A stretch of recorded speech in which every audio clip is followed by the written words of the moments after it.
ಆರೋಗ್ಯ ಹಾಗೂ ನ್ಯೂಟ್ರಿಷನ್ ಸಿಗುತ್ತೆ ನೋಡಿ, ಬಾಡಿ ಸ್ಟ್ರಾಂಗ್ ಆಗುತ್ತೆ. ಸ್ವಲ್ಪ ತಿಂದು ಹಸಿವು ನಿಗುತ್ತೆ, ಡೈಜೆಷನ್ಗೆ ಇಲ್ಲ ಅಪಾಯ. MDH ಸೋಯಾಟಿ ಅಸಲಿ ಪ್ರೋಟೀನ್. MDH.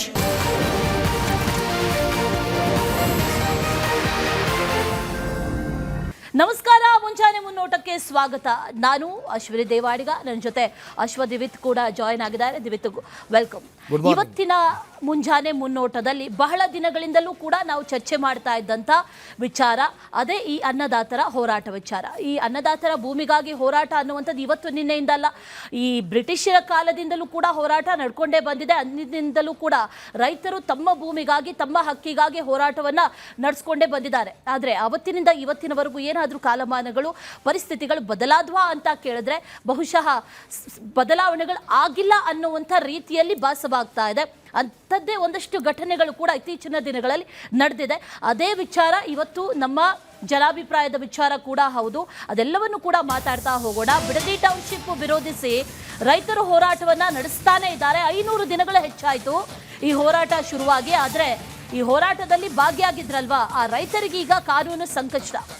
20 ರೈತರ ವಿರುದ್ಧ ಬೇರೆ ಬೇರೆ ಸೆಕ್ಷನ್ಗಳ ಅಡಿಯಲ್ಲಿ FIR ದಾಖಲಾಗಿದೆ. ರಾಜಕೀಯ ಮೇಲಾಟದಲ್ಲಿ ಹಾಗಾದ್ರೆ ರೈತರು ಕಂಗಾಲಾದ್ರ ಅನ್ನೋ ಪ್ರಶ್ನೆ ಈಗ ಕಾಡ್ತಾ ಇದೆ. ಕಾನೂನು ಸುಳಿಯಲ್ಲಿ ಸಿಲುಕಿಕೊಂಡಿದ್ದಾರೆ ಬಿಡದಿ ರೈತರು. FIR ನಲ್ಲಿ ಒಂದಷ್ಟು ಸೆಕ್ಷನ್ಗಳಿದೆ. ಆ ಸೆಕ್ಷನ್ಗಳು ಯಾವುವು, ಯಾವೆಲ್ಲ ಸೆಕ್ಷನ್ಗಳನ್ನು ಹಾಕಿದ್ದಾರೆ, ಅದಕ್ಕೂ ಘಟನೆಗೂ ಏನು ಸಂಬಂಧ, ಅವುಗಳ ಅರ್ಥ ಏನು, ಇದೆಲ್ಲವನ್ನು ಕೂಡ ತಿಳಿಸ್ತಾ ಹೋಗ್ತೀವಿ. ಸ್ಥಳದಲ್ಲೇ ಇಲ್ಲದಂಥ ಒಂದಷ್ಟು ರೈತರ ವಿರುದ್ಧವೂ ಕೂಡ FIR ನಲ್ಲಿ ಅವರ ಹೆಸರು ಉಲ್ಲೇಖ ಆಗಿದೆ. ಅನೇಕ ಸೆಕ್ಷನ್ಗಳಿದೆ. ಸರ್ಪ್ರೈಸಿಂಗ್ಲಿ ಈ ಸೆಕ್ಷನ್ಗಳನ್ನು ಯಾಕೆ ಹಾಕಿದ್ದಾರೆ ಅನ್ನುವಂಥ ಒಂದಷ್ಟು ಪ್ರಶ್ನೆಗಳು ಕಾಡ್ತಾ ಇದೆ. 20 ಮಂದಿ ರೈತರ ವಿರುದ್ಧ ಈಗ ಪ್ರಕರಣ ದಾಖಲಾಗಿರುವುದು. ಕಾನೂನು ಸುಳಿಯಲ್ಲಿ ಒಂದಷ್ಟು ರೈತರು ಸಿಲುಕಿಕೊಂಡಿದ್ದಾರೆ, ಹೌದು. ಅವರ ಪರವಾಗಿ ಅನೇಕರು ನಿಂತುಕೊಂಡಿದ್ದಾರೆ ಅನ್ನೋದು ಕೂಡ ಹೌದು. ಇದೆಲ್ಲವೂ ಕೂಡ ರಾಜಕೀಯವಾಗಿ ಒಂದು ಕಡೆ ಚರ್ಚೆ ಆದರೆ, ಮತ್ತೊಂದು ಕಡೆ ರೈತರ ಪರವಾಗಿ ಗಮನಿಸ್ತಾ ಹೋದರೆ ಈ ರೈತರು ಕಾನೂನು ಸುಳಿಯಲ್ಲಿ ಸಿಲುಕಿಕೊಂಡ್ರ ಅನ್ನುವಂಥ ಒಂದಷ್ಟು ಪ್ರಶ್ನೆಗಳು ಕಾಡ್ತಾ ಇದೆ. ಕಾರಣ ಏನು ಅಂತಂದರೆ ಅದರಲ್ಲಿರುವಂಥ ಸೆಕ್ಷನ್ಗಳು, ಇಲ್ಲ ಸಲ್ಲದ ಒಂದಷ್ಟು ಸೆಕ್ಷನ್ಗಳು. ಅದ್ರ ಜೊತೆಯಲ್ಲಿ ಆ FIR ನಲ್ಲಿ ಇರುವಂಥ ಹೆಸರುಗಳನ್ನು ಗಮನಿಸಿದ್ರೆ ಅನೇಕರ ಸ್ಥಳದಲ್ಲೇ ಇರಲಿಲ್ಲ. ಸರ್ವೆ ನಂಬರ್ 3/2 ಅಲ್ಲಿ ಇರಲೇ ಇಲ್ಲ ಅನ್ನುವಂಥ ವಿಚಾರ. ಇದೆಲ್ಲವೂ ಕೂಡ ಈಗ ಈ FIR ಕಾಪಿನ ಒಂದಷ್ಟು ಅನುಮಾನಗಳು ಕಾಡ್ತಾ ಇದೆ. ರೈತರು ಸಂಕಷ್ಟದಲ್ಲಿದ್ದಾರೆ ಅನ್ನೋದಂತೂ ಕನ್ಫರ್ಮ್ ಆಗ್ತಾ ಇದೆ. ದಿವಿತ್, ಎಸ್ ಅಶ್ವಿನಿ, ಸೆಕ್ಷನ್ 189 ಕಲಂ 2 ಇದೇನು ಹೇಳುತ್ತೆ ಅಂತಂದರೆ ನಿಮಗೆ ಅವರಿಗೆ ಮೇಜರಾಗಿ ಹಾಕಿರೋದು ಅದೇ 189 BNS ಕಾಯ್ದೆಯ ಪ್ರಕಾರ, ಭಾರತೀಯ ನ್ಯಾಯ ಸಂಹಿತೆ 2023ರ ಕಾಯ್ದೆಯ ಪ್ರಕಾರ. ನಿಮಗೆ 182 ಅಂದರೆ ಈಗ ನಿಮ್ಗೆ 189 ಅಂತಂದರೆ ಗುಂಪು ಸೇರೋದು. ಈಗ ಫಾರ್ ಎಕ್ಸಾಂಪಲ್ ನೀವು ಶಾಂತಿಯುತವಾಗಿ ಪ್ರತಿಭಟನೆ ಮಾಡ್ತಾ ಇರ್ತೀರಿ. ಮೊದಲಿಗೆ ಆ ಶಾಂತಿಯುತವಾದಂಥ ಪ್ರತಿಭಟನೆ ಇದಕ್ಕಿದ್ದಂಗೆ ಏನಾಗುತ್ತೆ ಅಂತಂದರೆ ಕಲ್ಲು ತೂರಾಟ, ಒಂದಷ್ಟು ಹಿಂಸಾಚಾರಗಳಿಗೆ ಎಡೆ ಮಾಡಿಕೊಡುವಂಥ ಘಟನೆಗಳಾದಾಗ, ಅದಾದ ಮೇಲೂ ಕೂಡ ನೀವೇನಾದರೂ ನಾನು ಹೇಳ್ತಾ ಇರೋದು ಎಕ್ಸಾಂಪಲ್ ನಿಮ್ಮ ಹೆಸರು ತೊಗೊಂಡು ಆಗಲೂ ಅಶ್ವಿನಿ ಅವರಲ್ಲಿ ಕಾಣಿಸ್ಕೊಂಡ್ರು ಅಂತಂದರೆ ಅಶ್ವಿನಿ ಅವ್ರ ಮೇಲೆ 189 ಕಲಂ 2 BNS ಕಾಯ್ದೆ. ಹಿಂದೆ ಅದು IPC 143 ಇತ್ತು, IPC ಸೆಕ್ಷನ್ 143 ಇತ್ತು. ಈಗ ಅದು 189 ಕಲಂ 2 ಆಗಿದೆ. ಈ ಥರ ಏನಾದ್ರು ಸಿಕ್ಕಾಕೊಂಡು FIR ಆಯಿತು ಅಂತಂದರೆ ಇದಕ್ಕೆ ಬೇಲೆಬಲ್ಲೇ, ನಾನ್ ಬೇಲೆಬಲ್ ಅಲ್ಲ, ಬೇಲೆಬಲ್ಲೇ. ಆದರೆ ಅದು ಪ್ರೂವ್ ಆಯಿತು ಅಂತಂದಾಗ 6 ತಿಂಗಳು ಜೈಲು ಶಿಕ್ಷೆ ಮತ್ತು ದಂಡ ಅಥವಾ 2 ವಿಧಿಸಲಾಗುತ್ತೆ. ಅಥವಾ ದಂಡ ಅಥವಾ 6 ತಿಂಗಳು ಜೈಲು ಶಿಕ್ಷೆ ಅಥವಾ ಎರಡನ್ನೂ ಕೂಡ ಅದು ಪ್ರಕರಣತೆಯ ತೀವ್ರತೆಯ ಮೇಲೆ ಅದನ್ನು ಮಾಡಲಾಗುತ್ತೆ. ಅದೇ ಥರ 352, 353 ಎಲ್ಲ ಹಾಕಿದ್ದಾರೆ ಸೆಕ್ಷನ್ಗಳನ್ನ. ಆಮೇಲೆ ನಾವು ನೋಡ್ತಾ ಹೋಗೋಣ. ಅದಕ್ಕೆ ಮುಂಚಿತವಾಗಿ ನೋಡಿ, ಬಿಡದಿ ಟೌನ್ಶಿಪ್ ವಿರೋಧಿಸಿ ನಡೆದಂಥ ಪ್ರತಿಭಟನೆಯ ವೇಳೆ ಕಾನೂನು ಉಲ್ಲಂಘಿಸಿದ ಆರೋಪದ ಮೇಲೆ ರೈತರ ವಿರುದ್ಧ ಪ್ರಕರಣಗಳು ದಾಖಲಾಗಿವೆ. ಆ ರೈತ ಕುಟುಂಬಗಳ ಮುಂದಿನ ಬದುಕು ಹೇಗೆ, ಕಾನೂನಾತ್ಮಕ ನೋಡಿ, ಈಗ ನಿಮಗೆ ಕೇಸ್ ಆಯಿತು ಅಂದರೆ ಕೋರ್ಟು ಕಚೇರಿ ಅಲಿಬೇಕು. ಅವರೇನು ಬೆಳೆ ಬೆಳಿಬೇಕಾ ಅಥವಾ ನೀವು ಮಾಡ್ತಾ ಇರುವಂಥ ಒಂದು ಸ್ವಾರ್ಥಕ್ಕೆ ರೈತರ ಬಲಿ ಆಗ್ತಾ ಇದೆ. ಇಲ್ಲಿ ಕಾನೂನಾತ್ಮಕ ಸವಾಲುಗಳೇನು ಅನ್ನುವಂಥ ಪ್ರಶ್ನೆಗಳು ಇವೆ. ದುಡಿದು ಬದುಕುವಂಥ ಅನ್ನದಾತರು ರಾಜಕೀಯ ಅಸ್ತ್ರದ ಸುಳಿಗೆ ಸಿಕ್ಕಾಕೊಂಡು ಒದ್ದಾಡುವಂಥ ಪರಿಸ್ಥಿತಿ ನಿರ್ಮಾಣ ಆಗೋಯ್ತಾ? ರೈತರಿಗೆ ಎದುರಾಗಿರುವಂಥ ಕಾನೂನಾತ್ಮಕ ಸಂಕಷ್ಟಗಳೇನು ಅನ್ನುವಂಥದ್ದು ಇಂದಿನ ಕ್ಯಾಂಪೇನ್ ವಿಷಯ. ಇದಕ್ಕೆ ಸಂಬಂಧಿಸಿದಂಥ ಒಂದು ವರದಿ ಇದೆ, ಫಸ್ಟ್ ನೋಡ್ಕೊಂಬರೋಣ, ಆಮೇಲೆ ಇದ್ರ ಬಗ್ಗೆ ಮಾತಾಡೋಣ. ಎಸ್, ಭೂಮಿ ಕೊಡೋದಿಲ್ಲ ಅಂತೇಳಿ ಹೋರಾಟ ಮಾಡುತ್ತಿದ್ದಂಥ ರೈತರ ಮೇಲೆ ಸರ್ವೆಗೆ ಬಂದಂಥ ಅಧಿಕಾರಿಗಳು ಪ್ರಕರಣವನ್ನು ದಾಖಲು ಮಾಡಿದ್ದಾರೆ. ಸುಮಾರು 11 ಜನರ ಮೇಲೆ ಪ್ರಕರಣ ದಾಖಲಾದರೆ ಇನ್ನೂ 11 ಜನ ಇತರರು ರೈತರು ಅಂಥೇಳಿ ಪ್ರಕರಣವನ್ನು ದಾಖಲು ಮಾಡಿ 307 ಕೇಸ್ ಸೇರಿದಂತೆ ಕೆಲವು ಸೆಕ್ಷನ್ಗಳನ್ನು ಹಾಕಿ ಟಾರ್ಗೆಟ್ ಮಾಡಿದ್ದಾರೆ ಅನ್ನುವಂಥ ಆರೋಪ ಇದೆ.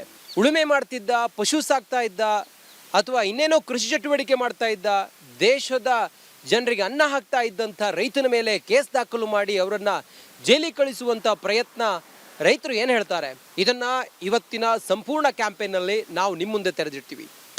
ಈ ಸುದ್ದಿಯ ಹಿನ್ನೆಲೆಯನ್ನ ಒಮ್ಮೆ ಸಂಕ್ಷಿಪ್ತವಾಗಿ ನೆನಪನ್ನ ಮಾಡಿಕೊಳ್ಳೋಣ. ಬಿಡದಿ ಟೌನ್ಶಿಪ್ ಪರ ವಿರೋಧದ ಬಡಿದಾಟದಲ್ಲಿ ಅನ್ನದಾತರು ರೊಚ್ಚಿಗೆದ್ದಿದ್ರು. ಪ್ರಾಣ ಬೇಕಾದ್ರೂ ಕೊಡ್ತೀವಿ, ಭೂಮಿ ಕೊಡಲ್ಲ ಅಂತಿರುವ ರೈತರ ಒಂದು ಬಣ. ಮಂಡಲಹಳ್ಳಿಯಲ್ಲಿ ಜುಲೈ 13ರಂದು ಸರ್ವೆಗೆ ಬಂದ ಅಧಿಕಾರಿಗಳ ವಾಹನಗಳಿಗೆ ಕಲ್ಲು ಹೊಡೆದಿದ್ರು. ಅಲ್ಲದೆ ಪೊರಕೆಯಲ್ಲೂ ಹೊಡೆದಿದ್ದರು.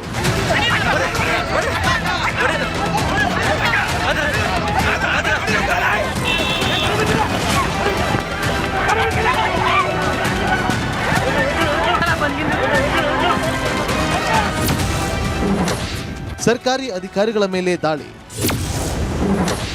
20 ಮಂದಿ ರೈತರ ವಿರುದ್ಧ ಪ್ರಕರಣ.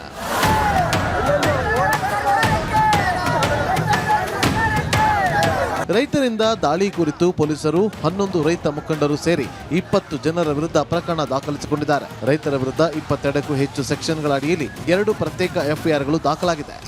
ಪೊಲೀಸರು ಹಾಕ್ಕೊಂಡಿದ್ದಾರೆ. ಅವ್ರ ಪೊಲೀಸರಿಗೆ ಯಾವ ರೀತಿ ಒತ್ತಡ ಇತ್ತೋ ಗೊತ್ತಿಲ್ಲ. ಏಕೆಂದರೆ ಪ್ರಕರಣವನ್ನು ತಿರುಚಿದ್ದಾರೆ. ಏಕೆಂದರೆ ಏನಾಗಿದೆ ಅಂದರೆ ಅವತ್ತು ನಡೆದಂಥ ಘಟನೆಯಲ್ಲಿ ಅವತ್ತು ಬೆಳಗ್ಗೆ ಸುಮಾರು 11:30 DYSP ನಮ್ಮ ಹತ್ರ ಬಂದಿದೆ. ಬೈರ್ಮಂಗಲ ಧರಣಿ ಸ್ಥಳದಲ್ಲಿ ನಮ್ಮನ್ನು ಭೇಟಿ ಮಾಡಿದ್ರು. ನನ್ನನ್ನೇ ಕರೆದು ಕೇಳಿದ್ರು, ಪ್ರಕಾಶ್ ಅವರ ಹಿಂಗೆ ಒಂದು GBD ಇಂದ ಒಂದು ಅಧಿಕಾರಿಗಳು ಬರ್ತಾರೆ, GMC ಮಾಡಬೇಕು, ಯಾರು ಒಪ್ಪಿಗೆ ಸೂಚಿಸಿದರೆ ಅವ್ರ ಭೂಮಿ ಮಾಡ್ತೀವಿ, ಯಾರು ಒಪ್ಪಿಗೆ ಸೂಚಿಸಲ್ಲ ಭೂಮಿಗಳನ್ನ ಮಾಡಲ್ಲ ಅಂತ ಹೇಳ್ತಾ ಇದ್ದಾರೆ. ಅದಕ್ಕೆ ನೀವು ಅನುವು ಮಾಡಿಕೊಡ್ಬೇಕು, ಯಾವುದೇ ಥರ ಪ್ರತಿಭಟನೆ ಅವ್ರಿಗೆ ಪ್ರತಿರೋಧ ಒಡ್ಡಬಾರ್ದು ಅಂತ ಹೇಳಿದ್ರು. ಇದೇ ರೀತಿ ಇನ್ಸ್ಪೆಕ್ಟರ್ ಮುರಳಿ ನೀಡಿದ ದೂರಿನ ಅನ್ವಯ ಅಪರಿಚಿತ ರೈತರ ವಿರುದ್ಧ BNS 189 ಸಬ್ ಕ್ಲಾಸ್ 2 ಸೇರಿ 16 ಸೆಕ್ಷನ್ಗಳ ಅಡಿಯೂ ಕೂಡ ಪ್ರಕರಣ ದಾಖಲಾಗಿದೆ. ಈಗಾಗಲೇ ನಾವು ನಮಗೆ ಈ ಕಾನೂನು ಸಂಬಂಧಪಟ್ಟಂಗೆ ಲಾಯರ್ನ ನಾವು ಕಾಂಟ್ಯಾಕ್ಟ್ ಮಾಡಿದ್ದೀವಿ. ಈಗ ಅವರು ನಮ್ದು ಏನೇನದೆ ಈಗ ಕಾನೂನು ಬಗ್ಗೆ ಅಷ್ಟೊಂದು ನಮ್ಗೆ ಅರಿವಿಲ್ಲ. ನಾವು ರೈತರು ನಮ್ಗೆ ಅರಿವಿಲ್ಲ. ನಮಗೆ ರೈತರದ್ದು ಏನು ಅದೇ ಅದನ್ನ ಕೋರ್ಟ್ಗೆ ಹಾಕ್ತಾ ಇದ್ದೀರಿ. ಇನ್ನು ರೈತರ ವಿರುದ್ಧ ಯಾವ್ಯಾವ ಸೆಕ್ಷನ್ಗಳ ಅಡಿ ಪ್ರಕರಣ ದಾಖಲಿಸಲಾಗಿದೆ ಅನ್ನೋದನ್ನ ನೋಡೋಣ. ಸೆಕ್ಷನ್ 189 ಸಬ್ ಕ್ಲಾಸ್ 2 ಕಾನೂನು ಬಾಹಿರವಾಗಿ ಗುಂಪುಗೂಡುವುದು, ಪ್ರತ್ಯೇಕ ಅಪರಾಧದಲ್ಲಿ ಭಾಗಿಯಾಗುವುದು.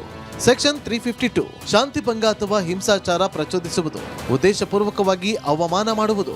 ಸೆಕ್ಷನ್ 351 ಸಬ್ ಕ್ಲಾಸ್ 2 ಹಲ್ಲೆ ನಡೆಸುವುದಾಗಿ, ಅವರ ಆಸ್ತಿಗೆ ಹಾನಿ ಮಾಡುವ ಬೆದರಿಕೆ. ಸೆಕ್ಷನ್ 109 ಸಬ್ ಕ್ಲಾಸ್ 1 ಕೊಲೆ ಮಾಡುವ ಪ್ರಯತ್ನದಲ್ಲಿ ತೊಡಗುವುದು. ಸೆಕ್ಷನ್ 115 ಸಬ್ ಕ್ಲಾಸ್ 2 ಇನ್ನೊಬ್ಬರಿಗೆ ಸ್ವಯಂ ಪ್ರೇರಿತ ದೈಹಿಕ ಗಾಯ ಮಾಡುವುದು. ಸೆಕ್ಷನ್ 118 ಸಬ್ ಕ್ಲಾಸ್ 1 ಅಪಾಯಕಾರಿ ಆಯುಧಗಳು, ಸಾಧನಗಳನ್ನು ಬಳಸಿ ಉದ್ದೇಶಪೂರ್ವಕ ಗಾಯ ಉಂಟು ಮಾಡುವುದು.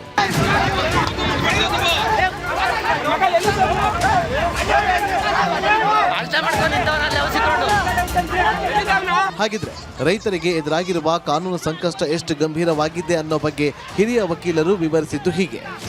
ಸಿಗಲ್ಲ ಬೇರೆಗಳು. ನಾನು ತುಂಬಾ ಕಷ್ಟ ಆಗುತ್ತಿಲ್ಲ ಇಂಥ ವಿಚಾರಗಳು. 352 351 ಹಾಕಿದ್ದಾರೆ ಸಬ್ ಕ್ಲಾಸ್ 2 ಶಾಂತಿ ಭಂಗ ಪ್ರಚೋದಿಸತಕ್ಕಂತ ದುರುದ್ದೇಶದಿಂದ ಒಂದು ಅವಮಾನ ಮಾಡತಕ್ಕಂತ ಒಂದು ಪ್ರಕರಣಗಳು ದಾಖಲು ಮಾಡಿದ್ದಾರೆ. ಮತ್ತೆ 126 ಅಂದ್ರೆ ಯಾವುದೇ ಸರ್ಕಾರಿ ನೌಕರ, ಅಲ್ಲಿ ಪೊಲೀಸ್ ಇರ್ಬೋದು, ಯಾರೇ ಇರ್ಬೋದು, ಕಾನೂನುಬದ್ಧ ಸ್ಥಳಕ್ಕೆ ಹೋಗ್ತಕ್ಕಂಥದ್ದನ್ನ ಉದ್ದೇಶಪೂರ್ವಕವಾಗಿ ತಡೆ ಹಿಡಿತಕ್ಕಂಥ ಕೆಲಸವನ್ನ ಮಾಡಿರ್ತಕ್ಕಂಥದ್ದು. ಇದು ತುಂಬಾ ಗಂಭೀರವಾದ ಒಂದು ಆರೋಪ ಅಂತಕ್ಕಂಥದ್ದು ಇಲ್ಲಿ ಕಾಣ್ತೀವಿ. ಇದು ಕೋರ್ಟಿಗೆ ಬಿಟ್ಟಿದ್ದು. ನಾವು ಒಂದು ಹೇಳ್ಬೋದು, ಇಲ್ಲಿ ಆಗಿರ್ತಕ್ಕಂಥದ್ದು FIR ಇರ್ತಕ್ಕಂಥ ವಿಚಾರಗಳು, FIR ನಮೂದನೆ ಮಾಡ್ತಿರ್ತಕ್ಕಂಥ ಎಲ್ಲಾ ಸೆಕ್ಷನ್ಗಳು ತುಂಬಾ ಗಂಭೀರವಾಗಿರ್ತಕ್ಕಂಥದ್ದೇ ಇರ್ತಕ್ಕಂಥದ್ದು. ರೈತರ ಹೋರಾಟಗಳನ್ನೇ ರಾಜಕೀಯ ಅಸ್ತ್ರಗಳನ್ನಾಗಿ ಮಾಡಿಕೊಳ್ಳುತ್ತಿರುವ ಆರೋಪಗಳು ಜೋರಾಗಿದೆ. ಕೊನೆಗೆ ಸಂಕಷ್ಟಕ್ಕೆ ಗುರಿಯಾಗೋರು ಕೂಡ ರೈತರೇ ಅನ್ನೋದೇ ವಿಪರ್ಯಾಸ.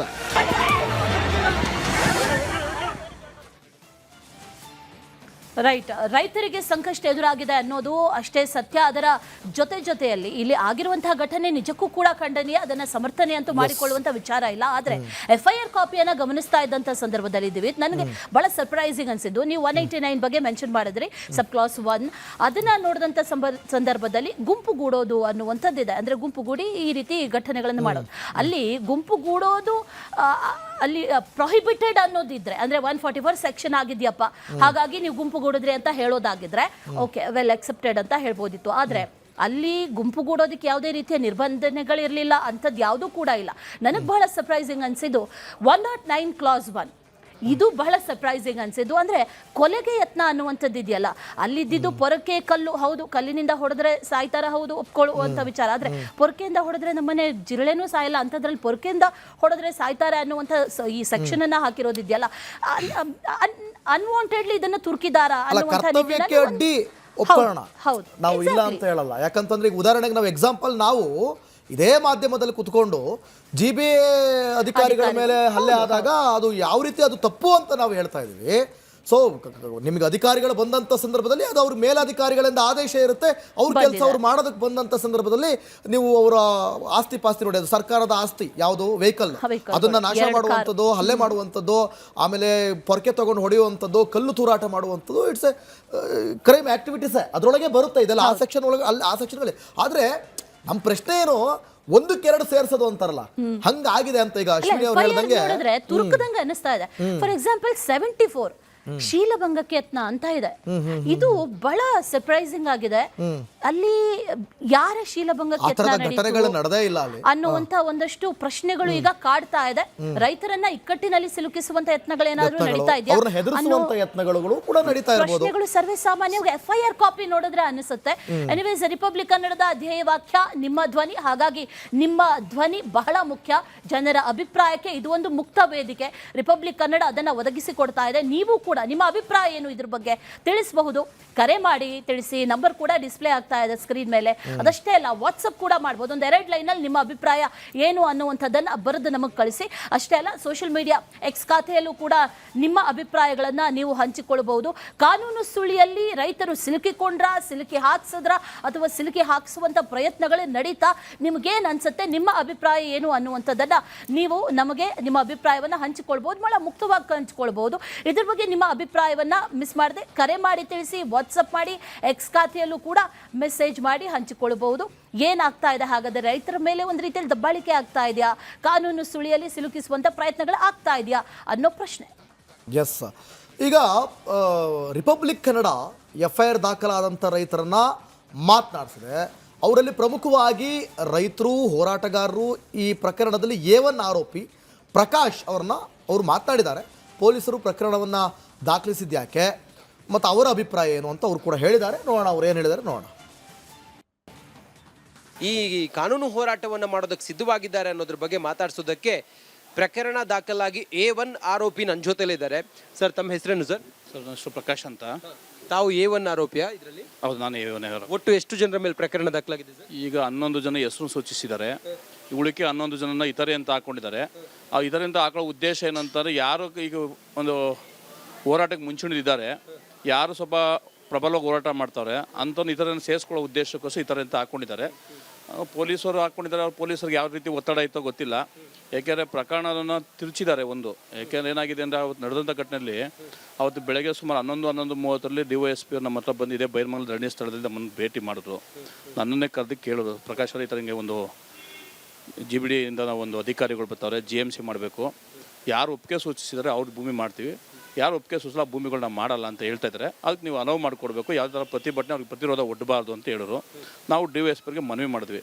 ಸರ್, ಕಳೆದ ವಾರ ನಾವು ಶಾಸಕರು ಭೇಟಿ ಮಾಡಿದ್ದೀವಿ, ಮುಖ್ಯಮಂತ್ರಿಯರ ಸಭೆ ಮಾಡ್ತೀವಿ ಅಂತ ಹೇಳಿದ್ದಾರೆ. ಅಲ್ಲಿ ಅವ್ರಿಗೆ ಯಾವುದೇ ಥರ ಭೂಸ್ವಾಮ್ಯ ಪ್ರಕ್ರಿಯೆಗಳು ಮಾಡಬಾರ್ದು ನಾವು ಲಿಖಿತವಾಗಿ ದೂರು ನೀಡಿದ್ದೀವಿ, ಶಾಸಕರಿಗೆ ಮನವಿ ನೀಡಿದ್ದೀವಿ. ಸಾರಿ, ಆ ಮನವಿನ ಅವರು CM ಹತ್ರ ಚರ್ಚೆ ಮಾಡಿ, ಸರ್ಕಾರದ ಚರ್ಚೆ ಮಾಡಿ ಅತಿ ಶೀಘ್ರದಲ್ಲೇ ಸಭೆ ಮಾಡ್ತೀವಿ ಅಂತ ಹೇಳೋರೆ. ಒಂದು ಸಭೆಯಲ್ಲಿ ಸರ್ಕಾರ ನಮ್ಮ ತೀರ್ಮಾನ ಆಗೋರು ದಯವಿಟ್ಟು ಯಾವುದೇ ಥರ ಒಂದು ಪ್ರಕ್ರಿಯೆಗಳು ಮಾಡಬೇಡಿ, ಅದನ್ನ ಲಿಖಿತವಾಗೂ ಸಹ ಮನವಿ ನಾವು ಶಾಸಕರು ಕೊಟ್ಟಿದ್ದೀವಿ ಅನ್ನೋ ಒಂದು ವಿಚಾರ ಹೇಳ್ದ. ಇಲ್ಲ, ಇವತ್ತು ಮಾಡಲೇಬೇಕು ಅಂತ ಅಂದರು. ಇಲ್ಲ, ದಯವಿಟ್ಟು ಯಾವುದೇ ಕಾರಣಕ್ಕೆ ಆ ಥರ ಮಾಡೋಕ್ಕೆ ಹೋಗಬೇಡಿ. ಪ್ರಕರಣ ದಾಖಲಾಯಿತು ಅಂತ ಹೇಳಿ ಆದರೆ ಕೋರ್ಟ್ ಕಲಾಪಗಳಿಗೆ ಹಾಜರಾಗಬೇಕಾಗತ್ತೆ. ಅದಕ್ಕಾಗಿ ನಾವು ಕೂಡ ನಮ್ಮ ಲಾಯರ್ ಮೂಲಕ ಫೈಟ್ ಮಾಡಬೇಕಾಗತ್ತೆ. ಅದು ಅಟೆಂಪ್ಟ್ ಟು ಮರ್ಡರ್ ಕೆಲವು ಸೆಕ್ಷನ್ಗಳನ್ನೆಲ್ಲ ಹಾಕಿದ್ದಾರೆ. ಇದು ತಮಗೆ ಬರ್ಡನ್ ಆಗೋದಿಲ್ವಾ? ಅಥವಾ ಉಳುಮೆ ಮಾಡುವಂಥ ರೈತ ಕೇಸ್ ಹಾಕೊಂಡು ಕಾನೂನು ಕೋರ್ಟು ಅಂತೇಳಿ ಎಳಿತಾ ಇದ್ರೆ ಆತನ ಮನೆ ಪರಿಸ್ಥಿತಿ ಎಲ್ಲ ಹೇಗೆ? ಈಗಾಗಲೇ ನನ್ನ ಮೇಲೆ ಇದು 5ನೇದೋ 6ನೇದೋ ಪ್ರಕರಣ.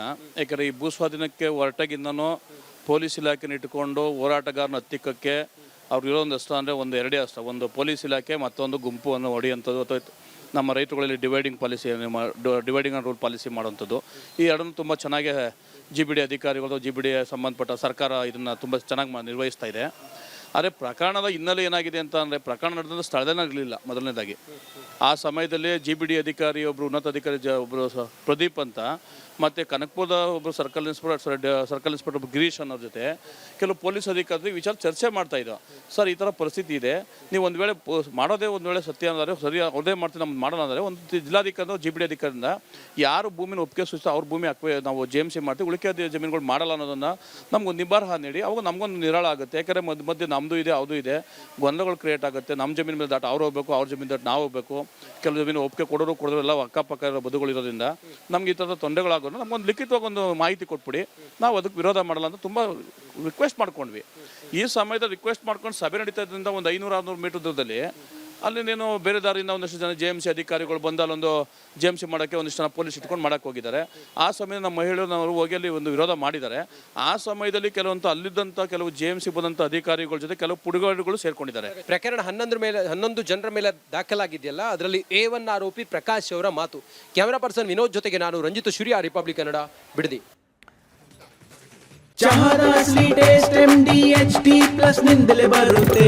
ಗಂಟು ಕಟ್ಟಿಕೋ ಲವಂಗ, ಹಸಿರು ಏಲಕ್ಕಿಯಿಂದ ತುಂಬಿದ MDHT+ ಮಸಾಲೆ. MDH FIR ಕಾಪಿಯಲ್ಲಿ A1 ಆರೋಪಿ ಅಂತ ಯಾರನ್ನ ಮೆನ್ಷನ್ ಮಾಡಿದ್ದಾರೆ, ಅವ್ರೇನು ಹೇಳಿದ್ರು ಅಂತ ಕೇಳಿಸ್ಕೊಂಡ್ವಿ. A2 ಆರೋಪಿ ಅವರು ಕೂಡ ಮಾತಾಡಿದ್ದಾರೆ, ಅದನ್ನು ಕೇಳಿಸ್ಕೊಳ್ಳೋಣ. ನೀವು ಕೂಡ ನಿಮ್ಮ ಅಭಿಪ್ರಾಯ ಏನು ಇದ್ರ ಬಗ್ಗೆ ಕರೆ ಮಾಡಿ ನಿಮ್ಮ ಅಭಿಪ್ರಾಯವನ್ನು ಹಂಚಿಕೊಳ್ಬಹುದು. ಮೊದಲ ಕಾಲರ್ ನಾಗಮಂಗಲದಿಂದ ಕರೆ ಮಾಡಿದ್ದಾರೆ. ನಮಸ್ತೆ ರಮೇಶ್ ಅವರೇ, ನಮಸ್ತೆ ಮೇಡಮ್. ನಮಸ್ತೆ ಮೇಡಮ್. ಏನ್ ಹೇಳ್ತೀರಿ? ರೈತರ ಮೇಲೆ ಇಂಥ ಕೇಸ್ ಬಿದ್ದಿದೆ, ಹೌದು ಅವ್ರು ಮಾಡಿರುವಂಥದ್ದು ಅಥವಾ ಹಲ್ಲೆ ಮಾಡಿರೋದು ತಪ್ಪೇ, ಆದರೆ ಇಲ್ಲಿ ಹಾಕಿರುವಂಥ ಸೆಕ್ಷನ್ಗಳು ಇದನ್ನೆಲ್ಲ ನೋಡಿದ್ರೆ ಒಂದಷ್ಟು ಅನುಮಾನಗಳು ಮೂಡ್ತಾ ಇಲ್ವಾ? ಹೌದು ಮೇಡಮ್, ಹೌದು, ಖಂಡಿತವಾಗಿಯೂ ಅನುಮಾನ ಮೂಡುತ್ತೆ. ಯಾಕೆಂದ್ರೆ ರೈತರುಗಳಿಗೆ ಎದುರಿಸಿ ಇವರು ಜಮೀನನ್ನ ಕಿತ್ಕೊಳ್ಳಿಕ್ಕೆ ಮಾಡ್ತಾ ಇದ್ದಾರೆ ಇವರು ಪ್ರಯತ್ನನ. ಪ್ರತಿಯೊಬ್ಬರು ರೈತರು ಬೈದಲ್ಲೇ ಬದುಕ್ತಾ ಇದ್ದಾರೆ ಈಗ ನೋಡಿ, ಅವ್ರು ನಮ್ಮ ಜಮೀನು ಹೋಗ್ತಾ ಇದೆ ಅಂತ ಹೇಳಿ ಬೈದಲ್ಲಿ ಅಧಿಕಾರಿಗಳು ಬಂದ್ರು, ನಮ್ಮ ಜಮೀನು ಎಲ್ಲಿ ಹೊರಟೋಗ್ಬಿಡುತ್ತೋ ಅಂತ ಹೇಳಿ ಅವರು ಅಧಿಕಾರಿಗಳನ್ನ ತಡೆದಿದ್ದಾರೆ. ಈಗ ಬೈದಲ್ಲಿ ಸಾಮಾನ್ಯ ಅಲ್ವಾ ಮೇಡಮ್ ಅದು ಮಾಡೋಂಥದ್ದು?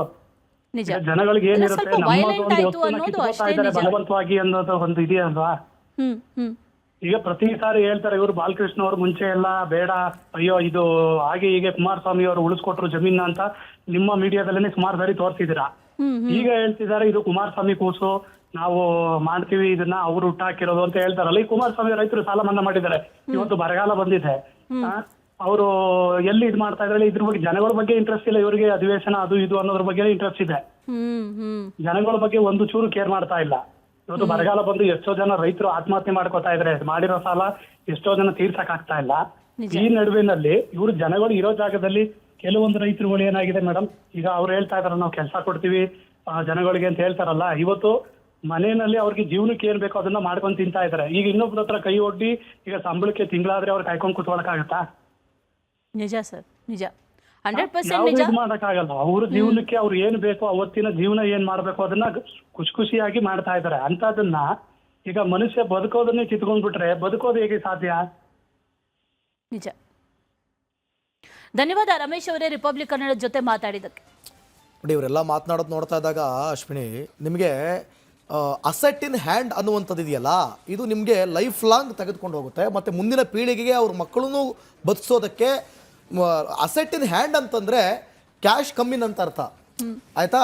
ಅದೇ ಕ್ಯಾಶ್ ಇನ್ ಹ್ಯಾಂಡ್ ಅಂತಂದರೆ ಕ್ಯಾಶ್ ನಿಮಗೆ ಫ್ಲೋ ಅದು ಹೋಗ್ತಾ ಇದೆ ಅಂತ ಅರ್ಥ. ಯಾವತ್ತು ಕ್ಯಾಶ್ ಅನ್ನೋದಿದ್ರೆ ಅದು ಖರ್ಚಾಗ್ತಾ ಹೋಗುತ್ತೆ. ಈಗ ನಿಮ್ಗೆ ದೇವನಹಳ್ಳಿ ರೈತರು ಕೂಡ ಅದನ್ನೇ ಹೇಳ್ತಾ ಇರೋದು, ಬದುಕೋ ದಾರಿ ಬೆಳೀತಾ ಇದ್ದಾರೆ, ಅದನ್ನ ತಿಂತಾ ಇದ್ದಾರೆ ಅಷ್ಟೇ. ಈಗ ನೋಡಿ, ಈಗ ದೇವನಹಳ್ಳಿ ಏರ್ಪೋರ್ಟ್ ಆಗ್ಬೇಕಾದ್ರೆ ಹಲವಾರು ರೈತರು ನಮ್ಮ ರಿಪಬ್ಲಿಕ್ ಕನ್ನಡ ಜೊತೆ ಮಾತನಾಡೋದಿದೆ. ನಾವು ಹಣವನ್ನು ತೆಗೆದುಕೊಂಡು ಖರ್ಚಾಗೋಯ್ತು, ಇವಾಗ ಕಾರ್ ತಗೊಂಡ್ವಿ, ಬಂಗ್ಲೆ ತಗೊಂಡ್ವಿ, ಕಾರಿಗೆ ಪೆಟ್ರೋಲ್ ಹಾಕಕ್ಕೆ ದುಡ್ಡಿಲ್ಲ ಅಂತ. ಇದು ರೈತರು ಈ 1-2 ಎಕರೆ ಇಟ್ಕೊಂಡು ಮಾಡೋಕ್ಕಾಗದೇ ಇರೋರು ಪಾಪ ಕಷ್ಟಪಡ್ತಾ ಇದ್ದಾರೆ. ಹಂಗಾಗಿ ಅವ್ರು ಮಾರ್ತೀನಿ ಅಂತ ಹೇಳ್ತಾ ಇದ್ದಾರೆ. ಇರಲಿ, ಅವ್ರದ್ದು ಅಭಿಪ್ರಾಯಗಳನ್ನ ನಾವು ತೆಗೆದು ಆ ಕಡೆ ಇಡೋಕ್ಕಾಗಲ್ಲ. ಬಿಡದಿ ರೈತರ ವಿರುದ್ಧ ದಾಖಲಾಗಿರೋ ಪ್ರಕರಣಗಳ ವಿಚಾರಣೆ ಹೇಗಿರ್ಬೋದು? ಕಾನೂನು ಸಂಕಷ್ಟದಿಂದ ಪಾರಾಗೋದಕ್ಕೆ ಅವಕಾಶ ಏನಾದರೂ ಇದೆಯಾ? ಪೊಲೀಸ್ ವಿಚಾರಣೆ ಹೇಗೆ ನಡೆಯುತ್ತೆ? ಈ ಬಗ್ಗೆ ನಿವೃತ್ತ ಪೊಲೀಸ್ ಅಧಿಕಾರಿ ಬಸವರಾಜ್ ಮಾಲಗತ್ತಿ ರಿಪಬ್ಲಿಕ್ ಕನ್ನಡ ಜೊತೆ ತಮ್ಮ ಅಭಿಪ್ರಾಯವನ್ನು ಹಂಚಿಕೊಂಡಿದ್ದಾರೆ. ಒಂದ್ಸಲ ನೋಡೋಣ. ಅಲ್ಲಿ ಏನಾಗಿದೆ, 2 ಗುಂಪುಗಳಾಗಿದೆ, ಒಂದು ಪರವಾಗಿ ಒಂದು ವಿರೋಧವಾಗಿ. ಆ ರೈತರಲ್ಲಿನೇ ಒಬ್ಬರು ವಾಲಂಟ್ರಿಯಾಗಿ ಲ್ಯಾಂಡ್ ಕೊಟ್ಟಿದ್ದಾರೆ. ಆ ಲ್ಯಾಂಡ್ ಕೊಟ್ಟಿದ್ದರಲ್ಲಿ ಅವರು ಸಪೋರ್ಟ್ ಮಾಡಿ ಮಾಡ್ತಾ ಇದ್ದಾರೆ. ಇನ್ನೊಂದು ಅಪೋಸ್ ಮಾಡಲಿಕ್ಕೆ ಅವರು ಧರಣಿ ಇದು ಮಾಡ್ತಾ ಇದ್ದಾರೆ. ಇದರಲ್ಲಿ ರಾಜಕೀಯನೂ ಇದೆ, ನೋಡಿದ್ರೆ ಅನ್ನಿಸ್ತದೆ. ಬಟ್ ಅದು ಏನೇ ಇರಲಿ, ಶಾಂತತಾಭಾಗುವಂಥ ಯಾವುದೇ ಕೃತ್ಯಗಳಲ್ಲಿ ಭಾಗಿಯಾಗಬಾರ್ದು. ಅದಕ್ಕೆ ಆವಾಗ ಸರ್ವೆ ಮಾಡಲಿಕ್ಕೆ ಹೋದಾಗ ಅವ್ರನ್ನೆಲ್ಲ ಗಲಾಟೆ ಮಾಡಿ, ಕಲ್ಲು ಹೋಗೋದು, ಪೊರಕೆಯಿಂದ ಹೊಡೆದು, ಗಾಡಿಗಳನ್ನು ಡ್ಯಾಮೇಜ್ ಮಾಡಿ ಗ್ಲಾಸ್ ಹೊಡೆದು, ನಂತರ ಅಧಿಕಾರಿಗಳಿಗೆ ಮೈ ಮೇಲೆ ಹೋಗಿ ಅವ್ರಿಗೆ ಹೊಡೆದು ಬಡದು ಮಾಡಿ, ಕಲ್ಲಿಂದ ಹೊಡೆದಿದ್ದರಿಂದ ತಲೆ ಹೊಡೆದಿದ್ದು ಗಾಯಗಳು ಆಗಿದ್ದಾವೆ. ಅವ್ರನ್ನ ಅರೆಸ್ಟ್ ಮಾಡಿ ಅವ್ರನ್ನ ಪ್ರಿವೆಂಟಿವ್ ಅರೆಸ್ಟು, ಗುಂಪುಗಾರಿಕೆಯಿಂದ ಅಸಂಘಟಿತ ಗುಂಪುಗಾರಿಕೆ ಅಂತಾರೆ ಅದಕ್ಕೆ. ಕಾನೂನುಬದ್ಧವಾಗಿ ಇಲ್ಲದಂಥ ಗುಂಪುಗಾರಿಕೆಯನ್ನು ಕಟ್ಟಿಕೊಂಡು ಅಧಿಕಾರಿಗಳ ಮೇಲೆ ಹಲ್ಲೆ ಮಾಡಿದ್ದಾರೆ, ಕಲ್ಲು ಒಗೆದಿದ್ದಾರೆ, ಮರಣಾಂತಿಕ ಹಲ್ಲೆ ಮಾಡಿದ್ದಾರೆ ಅಂತ ತಿಳ್ಕೊಂಡು ಅಟೆಂಪ್ಟ್ ಟು ಮರ್ಡರ್ ಕೇಸ್ ಮಾಡಿದ್ದಾರೆ. ಅದು ಜಾಮೀನಿಲ್ಲ. ಅದು ಮಿನಿಮಮ್ ಅಂದರೆ 15-20 ದಿವಸ, 1 ತಿಂಗಳವರೆಗೂ ಒಳಗೆ ಇದ್ದೇ ಇರ್ತಾರೆ. ಅದು ಸರ್ಕಾರಿ ಕರ್ತವ್ಯಕ್ಕೆ ಅಡ್ಡಪಡಿಸಿದರು ಅಂತಲೂ ಸೆಕ್ಷನ್ ಹಾಕಿದ್ದಾರೆ. ಸೊ ಇವೆಲ್ಲ ಗಂಭೀರವಾದ ಸೆಕ್ಷನ್ಗಳು, ಲಘು ಸೆಕ್ಷನ್ ಅಲ್ಲ, ಬೇರೆ ಸೆಕ್ಷನ್ ಅಲ್ಲ. ಸೊ ಹೀಗಾಗಿ ಅವರು ಕಂಪಲ್ಸರಿಯಾಗಿ ಒಳಗಿಡಬೇಕಾಗ್ತದೆ. ಮತ್ತು ಮುಂದೆ ಹೊರಗೆ ಬಂದ ಮೇಲೆ, ಜಾಮೀನು ಬಂದ ಮೇಲೆ ಮತ್ತೆ ಅವರಿಗೆ 107 ಮಾಡಿ ಪ್ರಿವೆಂಟಿವ್ ಮೇಜರ್ಸ್ ಆ್ಯಕ್ಷನ್ ಅಂತಾರೆ. ಪ್ರಿವೆಂಟಿವ್ ಮೇಜರ್ ಆ್ಯಕ್ಷನ್ ಅಂತಾರೆ 107 CRPC, ಹಳೆ CRPC ಪ್ರಕಾರ 107 ಮಾಡಿ ಅವ್ರನ್ನ ಕೋರ್ಟ್ ಮುಂದೆ ಹಾಜರು ಮಾಡ್ತಾರೆ. ತಹಸೀಲ್ದಾರ್, ತಾಲೂಕಾ ಮ್ಯಾಜಿಸ್ಟ್ರೇಟ್ ಅಂತಾರೆ ಅದಕ್ಕೆ, ತಹಸೀಲ್ದಾರ್ ಮುಂದೆ ಅವ್ರ ಮುಂದೆ ಹಾಜರು ಮಾಡಿ, ಅವರು ತಹಸೀಲ್ದಾರ್ ಆದವರು ಅವರು ಬಾಂಡ್ ಬರ್ಸೋತಾರೆ ಅವ್ರ ಕಡೆಯಿಂದ. ನಾನು ಯಾವುದೇ ಇನ್ನು ಮೇಲೆ ನಾನು ಇಂಥ ಅನೈತಿಕ ಕೃತ್ಯಗಳಲ್ಲಿ ಭಾಗವಾಗುವುದಿಲ್ಲ, ಬೇಕಾಯಿಸಿದ ಕೃತ್ಯಗಳಲ್ಲಿ ಭಾಗವಹಿಸುವುದಿಲ್ಲ, ಯಾವುದೇ ಶಾಂತಭಂಗವಾಗುವಂಥ ಕೃತ್ಯವನ್ನು ಮಾಡೋದಿಲ್ಲ ಅಂತ ತಿಳ್ಕೊಂಡು ಎಲ್ಲ ಬಾಂಡ್ ಬರ್ಸೋದು ಅವ್ರಿಗೆ ಜಾಮೀನು ಬಿಡ್ತಾರೆ. ಅವರು ಜಾಮೀನು ಬಿಟ್ಟು ಮತ್ತು ವಾರದಲ್ಲಿ 2 ಸಲ ಹಾಜರಿಟ್ಟಿರ್ತಾರೆ, ಬಂದು ಹಾಜರಾಗಬೇಕು ಕೋರ್ಟಿಗೆ ಅಂತ. ಸೊ ಅದು ಅವರಿಗೆ ಒಂಥರ ನ್ಯೂಸೆನ್ಸು. ದುಡಿಯೋ ದಿನ ದುಡ್ಕೊಂಡು ತಿನ್ನುವಂಥ ರೈತರಿಗೆ ಈ ವಾರದಲ್ಲಿ 2 ಸಲ ಕೋರ್ಟಿಗೆ ಹಾಜರಾಗಂತಂದರೆ ಅದು ಕಷ್ಟ. ಅಕಸ್ಮಾತ್ ತಪ್ಪಿದ್ರೆ ವಾರಂಟ್ ಬರ್ತದೆ, ವಾರಂಟ್ ಜಾರಿ ಆಗ್ತದೆ. ಸೊ ಹೀಗಾಗಿ ಅವರಿಗೆ ಭಾಳ ತೊಂದರೆ ಆಗಿ ಕೊನೆಗೆ ಯಾವುದೂ ಸಂಘಟನೆ ಬೇಡ ಅಂತ. ಸೊ ಮತ್ತೊಬ್ಬರು ಕಾಲರ್ ರೆಡಿ ಇದ್ದಾರೆ, ಚಂದ್ರು ಮಾಲ್ಗತ್ತಿ ಅಂತೇಳಿ ಕುಣಿಗಳಿಂದ. ಸರ್ ನಮಸ್ಕಾರ. ನಮಸ್ಕಾರ ಸರ್.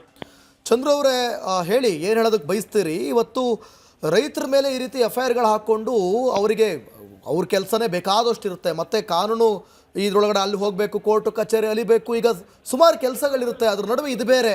ಈ ರೀತಿ ಆದಾಗ ನಿಮ್ಮ ಅಭಿಪ್ರಾಯ ಏನು? ನಮಸ್ತೆ. ಹೇಳಿ ಹೇಳಿ. ಇವಾಗ ರೈತರ ಮೇಲೆ FIR ಹಾಕಿದಾರಲ್ಲ, ಅವರು ಹೊಲಕ್ಕೆ ಹೋಗಿ 2 ದಿನ ನೀರು ಕಟ್ಟಲಿಲ್ಲ ಅಂದ್ರೆ ಬೆಳೆ ಒಣಗೋಗುತ್ತೆ.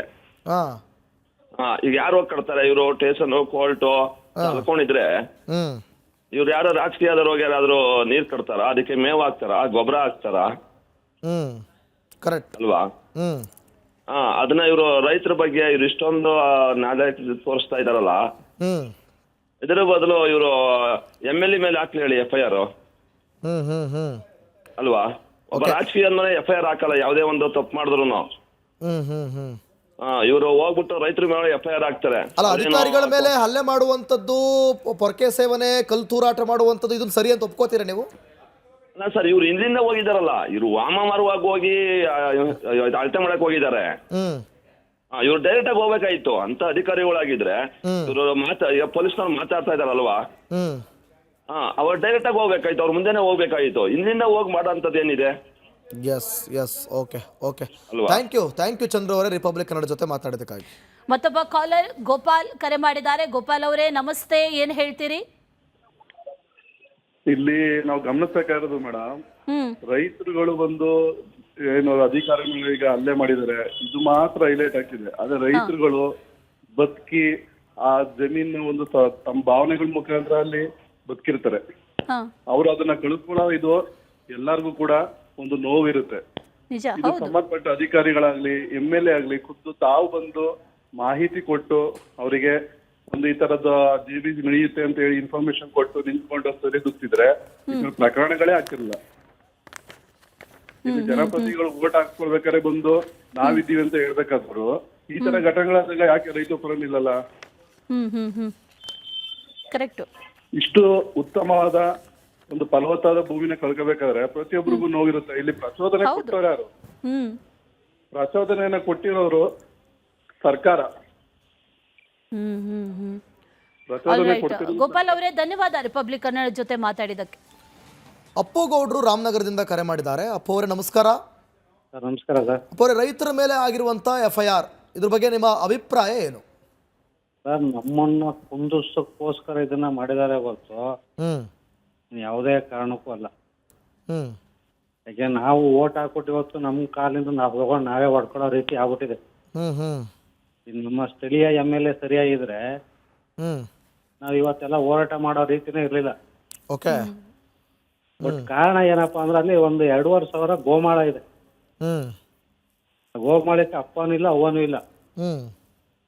ಅದನ್ನ ಹೇಗಾದ್ರೂ ಮಾಡಿ ಹೊಡಿಬೇಕಷ್ಟೇ ಇವ್ರ ತಲೆಯಲ್ಲಿ ಇರೋದು. ಹಾಗೆ ನಿಮ್ಮ ಅಭಿಪ್ರಾಯ? ಹೌದು. ಯಾವುದೇ ಓಕೆ ಥ್ಯಾಂಕ್ ಯು ಅಪ್ಪು ಅವರೇ, ರಿಪಬ್ಲಿಕ್ ಕನ್ನಡ ಜೊತೆ ಮಾತಾಡಿದ್ದಕ್ಕೆ. ರೈಟ್. A1 ಆರೋಪಿ, ಈ FIR ಕಾಪಿಯಲ್ಲಿ A1 ಆರೋಪಿ ಅಂತ ಯಾರನ್ನ ಮೆನ್ಷನ್ ಮಾಡಿದ್ದಾರೆ, ಅವ್ರು ಏನು ಹೇಳಿದ್ರು ಅನ್ನೋದನ್ನ ನಾವು ಈಗಾಗಲೇ ಗಮನಿಸಿದ್ವಿ. ಇನ್ನು A2 ಆರೋಪಿ ನಾಗರಾಜ್ ಅವರು ಕೂಡ ಮಾತಾಡಿದ್ದಾರೆ. ಅವ್ರೇನು ಹೇಳ್ತಾ ಇದ್ದಾರೆ, ಕಾನೂನು ಸಂಘರ್ಷ ಹೇಗಿರಲಿದೆ, ಯಾವ ರೀತಿ ಎದುರಿಸ್ತಾರೆ, ಅದ್ರ ಬಗ್ಗೆ ನಮ್ಮ ಪ್ರತಿನಿಧಿ ಅವರನ್ನ ಮಾತಾಡಿಸಿದ್ದಾರೆ. ಬನ್ನಿ ಏನು ಹೇಳಿದ್ದಾರೆ ನೋಡ್ಕೊಂಬರೋಣ. ರೈತರು ಯಾರಿದ್ದಾರೆ ಅವ್ರು ನನ್ನ ಜೊತೆಲಿದ್ದಾರೆ, ಮಾತಾಡ್ತೀನಿ. ಸರ್ ಹೇಳಿ, ತಮ್ಮ ಹೆಸರು? ನಾಗರಾಜ್ ಮಂಡ್ಲಳ್ಳಿ ಅಂದ್ಬಿಟ್ಟು. ತಾವು ಎರಡನೇ ಆರೋಪಿ? ತಾವು ಹೌದು, ಎರಡನೇ. ಹೇಗೆ ಸಿದ್ಧವಾಗಿದ್ದೀರಿ ಸರ್ ಈ ಕೇಸು ಕಂಪ್ಲೇಂಟ್ ಎದುರಿಸೋದಕ್ಕೆ? ಏನು ಸರ್, ನಮಗೆ ಮಾಮೂಲಿ ಹಳೇದಾಗ್ಬಿಟ್ಟಿದೆ. ಕಳೆದ 1.5 ವರ್ಷದಿಂದ ನಮ್ಮ ಕೇಸ್ ಮೇಲೆ ನಿರಂತರವಾಗಿ ಕೇಸ್ಗಳನ್ನ ಹಾಕ್ಕೊಂಡೇ ಬರ್ತಾ ಇದ್ದಾರೆ. ಅದರಲ್ಲಿ ವಿಶೇಷವಾದ ಕೇಸ್ ಇದು, ಮರಣಾಂತಿಕ ಹಲ್ಲೆ 307 ಕೇಸ್ ಹಾಕಿದ್ದಾರೆ. ಹೊಲ ಹೂಳೋನು, ಹಸು ಮೇಸೋನು, ದೇಶದ ಜನರಿಗೆ, ದೇಶಕ್ಕೆ ಅನ್ನ ಕೊಡೋನು ಇವತ್ತು ಕಾನೂನಿನ ಕಟ್ಟಳೆ ಒಳಗಡೆ ಸಿಲುಕೊಂಡಿದ್ರೆ ತಮ್ಮ ಮನಸ್ಸಿನಲ್ಲಿ ಏನಿದೆ ಸರ್? ಸರ್ ಏನು ಹೇಳೋದು ಸರ್, ಇದರಲ್ಲಿ ಸಂವಿಧಾನ ಅಂತಾರೆ. ಸಂವಿಧಾನದ ಅರ್ಥನೇ ಗೊತ್ತಿಲ್ಲ ಇವ್ರಿಗೆ, ಈ ರಾಜಕೀಯದವ್ರಿಗೆ. ಮಾತಿದ ರೈತ ದೇಶದ ಬೆನ್ನೆಲುಬು ಅಂತಾರೆ. ಈ ದೇಶಕ್ಕೆ ಅನ್ನ ಕೊಡೋ ರೈತನ ಮೇಲೆ ಬೆನ್ಮೂಳೆ ಮುರಿಯುವಂಥ ಕೆಲಸ ಮಾಡ್ತಾವ್ರೆ. ಇವತ್ತು ರಕ್ತ ಇರೋ ಅಂಥ ಕೆಲಸ ಮಾಡ್ತಾ ಇದ್ದಾರೆ. ಯಾರಾದರೂ ರೈತ ಅವತ್ತು ಘಟನೆಯಲ್ಲಿ 250-300 ಜನ ಪೊಲೀಸ್ನವ್ರು ಇದ್ದರು. ನಾವು ಬೆರಳೆಣಿಕೆ ರೈತರುಗಳೇ ಇದ್ದಿದ್ದು. ಆದರೆ ನಾವು ಪರ್ಕೆ ತಗೊಂಡು ಅವ್ರನ್ನ ಮರಣಾಂತಿಕ ಹಲ್ಲೆ ಮಾಡೋಕ್ಕಾಗತ್ತೆ ಪರ್ಕೆನಲ್ಲಿ? ನಾವು ಹೋಗ್ಲಿ, ಒಂದೇ ಒಂದು ಫುಟೇಜಲ್ಲಿ ತೋರಿಸಿ ನಮ್ಮನ್ನ ಹೋಗಲಿ. ನಾವು ಅಧಿಕಾರಿಗಳ ಜೊತೆ ಮಾತಾಡ್ತಾ ಇದ್ದೋ, ಇನ್ನೊಂದು ದಾರಿಲಿ ಹೋಗಿ ಅವರು ಏಕಾಏಕಿ JMC ಮಾಡೋಕೆ ಹೊರಟರು. ಆಗ ರೋಷದಿಂದ ಎಲ್ಲ ನಮ್ಮ ರೈತ ಮುಖಂಡರುಗಳು, ರೈತ ಮಹಿಳೆಯರು ಎಂಥವ್ರಿಗೂ ರೋಷ ಬಂದೇ ಬರುತ್ತೆ. ಇವತ್ತು ಕಳ್ಳಮರಗದಲ್ಲಿ ನಮ್ಗೆ ಕೇಳಿದಿರಾ ಹೋಗಿ JMC ಮಾಡೋಕೆ ಹೋದಾಗ ಎಲ್ಲರಿಗೂ ರೋಷ ಬಂದೇ ಬರುತ್ತೆ. ಅರೆಸ್ಟ್ ಮಾಡುವಂಥ ಪರಿಸ್ಥಿತಿ ಬಂದರೆ ಏನು ಮಾಡ್ತೀರಿ ಸರ್? ಆ ಸಂದರ್ಭಕ್ಕೆ ಹೆಂಗೆ ಎದುರಿಸ್ತೀರಿ ಸರ್? ಅರೆಸ್ಟ್ ಮಾಡಿದ್ರು ಒಳ್ಳೆ ನಾವು ಜೈಲಿಗೆ ಹೋಗಿ ರೆಡಿ ಇದ್ದೀವಿ ಸರ್. ಎಷ್ಟು ದಿನನಾಗಲಿ ಜೈಲಿಗೆ ಹೋಗಿ ರೆಡಿ ಇದ್ದೀವಿ. ಆವಾಗ ಆ ಪರಿಣಾಮ ಸರ್ಕಾರ ಎದುರಿಸಬೇಕಾಯ್ತದೆ. ಕೇಸು ಕಂಪ್ಲೇಂಟ್ ಎದುರಿಸೋದಕ್ಕೆ ಲೀಗಲ್ಲಿ ಫೈಟ್ ಹೇಗೆ ನಡೀತಿದೆ ಸರ್? ಸರ್ ಮಾಡಿದ್ದೀವಿ, ಲೀಗ ಹೋಗ್ಲೇಬೇಕಲ್ವಾ, ಕೋರ್ಟ್ಗೆ ಹೋಗಬೇಕು, ಬೇಲಾದರೂ ತಗೋಬೇಕಲ್ವಾ. ಈಗ ಏನಾದರೂ ಪೊಲೀಸರು ತಮ್ಮನ್ನು ಸಂಪರ್ಕ ಮಾಡಿದ್ದು ಅಥವಾ ಏನೋ ಆ ರೀತಿ ಏನಾದರೂ ಹ್ಯಾಪನಿಂಗ್ ಕಂಡಿದೆಯಾ? ಇಲ್ಲ, ಏನೋ ಸಂಪರ್ಕ ಏನು ಮಾಡಿಲ್ಲ. ನಮಗೆ FIR ಕಾಪಿ ಮಾತ್ರ ತಲುಪಿದೆ ಅಷ್ಟೇ. ನಾವು ಲಾಯರ್ ಮುಖಾಂತರ ನಮಗೆ ವಕಾಲತ್ ಸೈನ್ ಮಾಡಿ ಸಿದ್ಧತೆ. ಧರ್ಮಪತ್ನಿ ಮೇಲೂ ಕೂಡ ಪ್ರಕರಣ ದಾಖಲು ಮಾಡಿದ್ದಾರೆ ಅಂತ, ತಮ್ಮನ್ನು ಸೇರಿ ತಮ್ಮ ಮನೆಯಲ್ಲಿ ಬೇರೆ ಯಾರ ಮೇಲೆ ದಾಖಲು ಮಾಡಿದ್ದಾರೆ ಸರ್? ಒಟ್ಟು 10 ಜನ ಮೇಲೆ ಮಾಡಿದ್ದಾರೆ. ನಂದು ಮತ್ತು ನಂದು ಶ್ರೀಮತಿ ಇಬ್ಬರು ನಮ್ಮ ಮನೇಲಿ ಮಾಡಿದ್ದಾರೆ. ಇನ್ನು ಬೇರೆ ಇಲ್ಲ, ಕೆಲವು ಭಾಗದ ಮುಖಂಡರು, ರೈತರ ಮುಖಂಡರುಗಳ ಮೇಲೆಲ್ಲ ಮಾಡಿದ್ದಾರೆ. 3 ಜನ ಲೇಡಿ ಮಹಿಳೆಯರ ಮೇಲೆ ಮಾಡಿದ್ದಾರೆ. ಉಳಿದ 7 ಜನ ಜೆಂಟ್ಸು. ಕೆಲವರು ಪಾಪ ಯಶವಂತ್ ಅನ್ನೋರು ನಮಗೆ ಬೆಂಬಲವಾಗಿ ನಿಂತಿರ್ತಕ್ಕಂಥವ್ರವರು ರೈತ ಮುಖಂಡರು, ಅವರು ಡೆಲ್ಲಿಲಿದ್ದರು. ಇನ್ನೊಬ್ರು ಕೃಷ್ಣ, ಸಂಬಂಧವೇ ಇಲ್ದವ್ರ ಮೇಲೆಲ್ಲ. ಹೌದೌದು. ಆಮೇಲೆ ನಮ್ಮ ಇಲ್ಲಿನ ಸ್ಥಳೀಯ ಹೋರಾಟ ಕೃಷ್ಣ ಅಂದ್ಬಿಟ್ಟು ಇವಾಗ ಇರ್ತಾರೆ. ಅವರು ಕೂಡ ಏನೋ ಅವರು ಪರ್ಸ್ನಲ್ ಕೆಲಸ ಅಂದ್ಬಿಟ್ಟು ರಾಮನಗರ ಹೋಗಿದ್ರು. ಅವ್ರ ಮೇಲೂ ಕೇಸ್ ಹಾಕಿದ್ದಾರೆ. ಇಲ್ಲದೇ ಇರೋರ ಮೇಲೆ ಏನು ಅವ್ರಿಗೆ ಮುಂಚೂಣಿಯಲ್ಲಿ ಯಾರು ಕಾಣ್ತಾರೆ, ಯಾರ ಹೆಸರು ಅವ್ರ ಬಾಯಿನಲ್ಲಿದೆ, ಅವ್ರ ಮೇಲೆ ಕೇಸ್ ಹಾಕುವಂಥದ್ದು ಅವರು ರೂಢಿ ಮಾಡ್ಕೊಂಡು ಬಂದ್ಬಿಟ್ಟಿದ್ದಾರೆ. ಅವ್ರಿಗೆ ಇನ್ನೇನು ಬೇರೆ ಏನಿಲ್ಲ. ಹಾಗಾಗಿ ನಾವು ಯಾವುದೇ ಕೇಸ್ ಬಂದ್ರೂ ನಾವು ಭೂಮಿ ಒಂದು ಉಳಿಸ್ಕೋಬೇಕು. ಭೂಮಿ ಉಳಿಸ್ಕೊಳ್ಬೇಕಾದ್ರೆ ಯಾವ ಕೇಸ್ ಬಂದು ತಾನೇ ಏನು ನಾವು ಹೋರಾಟ ಮಾಡಲೇಬೇಕಾಗತ್ತೆ. ಏನು ಕೇಸ್ ಹಾಕ್ಬಿಟ್ಟವ್ರೆ ಅಂತ ಮನೇಲಿ ಕೂತ್ಕೊಳ್ಳೋಕ್ಕಾಗಲ್ಲ ಸರ್. ಇವಾಗ ಮನೇಲಿ ಕೂತ್ಕೊಂಡ್ರೆ ನಾವು ಭೂಮಿ ಉಳಿಸ್ತಾರಾ ಅಲ್ವಾ? ಇದು ನೋಡಿ, ಕೇಸ್ ಹಾಕಿಸಿಕೊಂಡಂಥ ರೈತ ಇವತ್ತು ಹೇಳ್ತಾ ಇರುವಂಥ ಮಾತು, ಗಟ್ಟಿ ಧ್ವನಿಯಲ್ಲಿ ಭೂಮಿ ಉಳಿಬೇಕು, ಜೈಲಿಗೆ ಬೇಕಾದ್ರೆ ಹೋಗ್ತೀನಿ ಅನ್ನೋ ಮಾತನ್ನು ಹೇಳ್ತಾ ಇದ್ದಾರೆ. ಕ್ಯಾಮ್ರಾ ಪರ್ಸನ್ ವಿನೋದ್ ಜೊತೆಗೆ ನಾನು ರಂಜಿತ್ ಶಿರಿಯಾ, ರಿಪಬ್ಲಿಕ್ ಕನ್ನಡ, ಬಿಡದಿ. ಮತ್ತೊಬ್ಬರು ಕಾಲರ್ ರೆಡಿ ಇದ್ದಾರೆ, ಕೋಲಾರದಿಂದ ಗಂಗಾಧರ್ ಅಂತ ಹೇಳಿ. ಗಂಗಾಧರ್ ಅವರೇ ನಮಸ್ಕಾರ. ನಮಸ್ಕಾರ ಸರ್. ಗಂಗಾಧರ್ ಅವರೇ ಹೇಳಿ, ಇದು ರೈತರ ಮೇಲಿನ ಈ FIR ವ್ಯೂಹ, ಇದ್ರ ಬಗ್ಗೆ ಏನು ಹೇಳ್ತೀರಿ ಸರ್? ಇವರು ಇವಾಗ ನಾವು ಕೊಟ್ಬಿಡ್ತೀರಿ ಸರ್ ಜಮೀನು, ಕಿತ್ಕೊಂತಾರೆ ಇವರು. ಆಮೇಲೆ ನಾವು ತಿನ್ನೋದು ಏನ್ ಸರ್ ಅದರಲ್ಲಿ? ಏನ್ ಸರ್ ನಾವು ತಿನ್ನೋದು? ಈ ದುಡ್ಡು ಇರಲ್ಲ ಸರ್. 2 ಕೋಟಿ 3 ಕೋಟಿ ಕೊಟ್ರು ದುಡ್ಡು ಇರಲ್ಲ ಸರ್. ನಾಳೆ ನಾವು ಮತ್ತೆ ಖರೀದಿಗೆ ಹೋಗ್ಬೇಕಲ್ಲ ಸರ್, ಅಂಗಡಿಗೆ, ಅಕ್ಕಿಗೆ, ಹಿಟ್ಟಿಗೆ ಎಲ್ಲ ಹೋಗ್ಬೇಕಲ್ಲ ಸರ್. ಕರೆಕ್ಟ್. ನಮ್ಮ ಪ್ರಶ್ನೆ, ರೈತರ ಮೇಲೆ ಈ ತರ FIR ಹಾಕೋದು ನಿಮ್ಮ ಅಭಿಪ್ರಾಯ ಏನು ಅಂತ ಸರ್? ನಮ್ಮ ಅಭಿಪ್ರಾಯ ಅಂದ್ರೆ ಇವರು ಬೇಕಂತಾನೆ ಮಾಡ್ತಾ ಇರೋ ಸರ್. ಇದು ರೈತರು ಬೇಕಂತಾನೆ ಮಾಡಿ ರೈತರ ಮೇಲೆ FIR ಆಗ್ಬೇಕು ಅಂತಾನೆ ಇದೆಲ್ಲ ಕೆಲಸ ಮಾಡ್ತಾ ಇರೋ ಸರ್. ಇದು ಓಕೆ, ಥ್ಯಾಂಕ್ ಯು ಗಂಗಾಧರ್ ಅವರೇ, ರಿಪಬ್ಲಿಕ್ ಕನ್ನಡ ಜೊತೆ ಮಾತನಾಡಿದಕ್ಕಾಗಿ. ಮತ್ತೊಬ್ಬ ಕಾಲರ್ ರೆಡಿ ಇದ್ದಾರೆ, ಹೇಮಾವತಿ ಕರೆ ಮಾಡಿದ್ದಾರೆ. ಹೇಮಾವತಿ ಅವರೇ ನಮಸ್ತೆ, ಏನು ಹೇಳ್ತೀರಿ? ರೈತರ ಮೇಲೆ FIR ಹಾಕಿದ್ದಾರೆ, ಇಲ್ಲ ಸ್ಥಳದ ಸೆಕ್ಷನ್ಗಳಿದೆ ಅದರಲ್ಲಿ? ಓಕೆ ಮೇಡಮ್ ನಮಸ್ಕಾರ. ನಾನು ಹೇಮಾವತಿ ಅಂದ್ಬಿಟ್ಟು. ಮೇಡಮ್, ಇವರು ರೈತರದೆಲ್ಲ ಇವರು ಜಮೀನುಗಳನ್ನ ಕಿತ್ಕೊಂತ ಹೋಗ್ತಿದ್ರೆ ಬೆಳೆಯೋದಾದ್ರೆ ಏನು ಮೇಡಮ್? ನಾವು ಸಿಟಿನಲ್ಲಿ ಇರೋ ತಿನ್ನೋದೇನು ತಿನ್ಬೇಕು ಮೇಡಮ್ ನಾವು? ನಾಳೆ ದಿನ ಅವರು MLA MP ಗಳು ಎಲ್ಲರೂ ಅಲ್ಲಿ ಉತ್ತು ಬೆತ್ತು ಬೆಳಿತಾರ ಮೇಡಮ್ ಇವರು? ಆ ಯೋಗ್ಯತೆ ಇಲ್ಲ ಮೇಡಮ್ ರಾಜಕಾರಣಿಗಳಿಗೆ. ಯಾಕಂದ್ರೆ ರೈತರನ್ನ ಅಯ್ಯೋ ಅನ್ನಿಸ್ಬಾರ್ದು, ಅವ್ರ ಹೊಟ್ಟೆ ಉರ್ಸ್ಬಾರ್ದಲ್ವಾ. ಅವರು ನಾವು ಕೊಡ್ತೀವಿ ಅಂತ ಅಂದ್ರೆ ಅವ್ರು ತಗೊಳ್ಳಿ, ಕೊಡೋದಕ್ ಆಗಲ್ಲ ಅಂದವ್ರ ಹತ್ರ ಇವ್ರು ಹೋಗಿ ಸರ್ವೆ ನಂಬರ್ ಮಾಡೋದು ಇಲ್ಲ ಎಷ್ಟು ಸರಿ ಮೇಡಮ್ ಅವರು.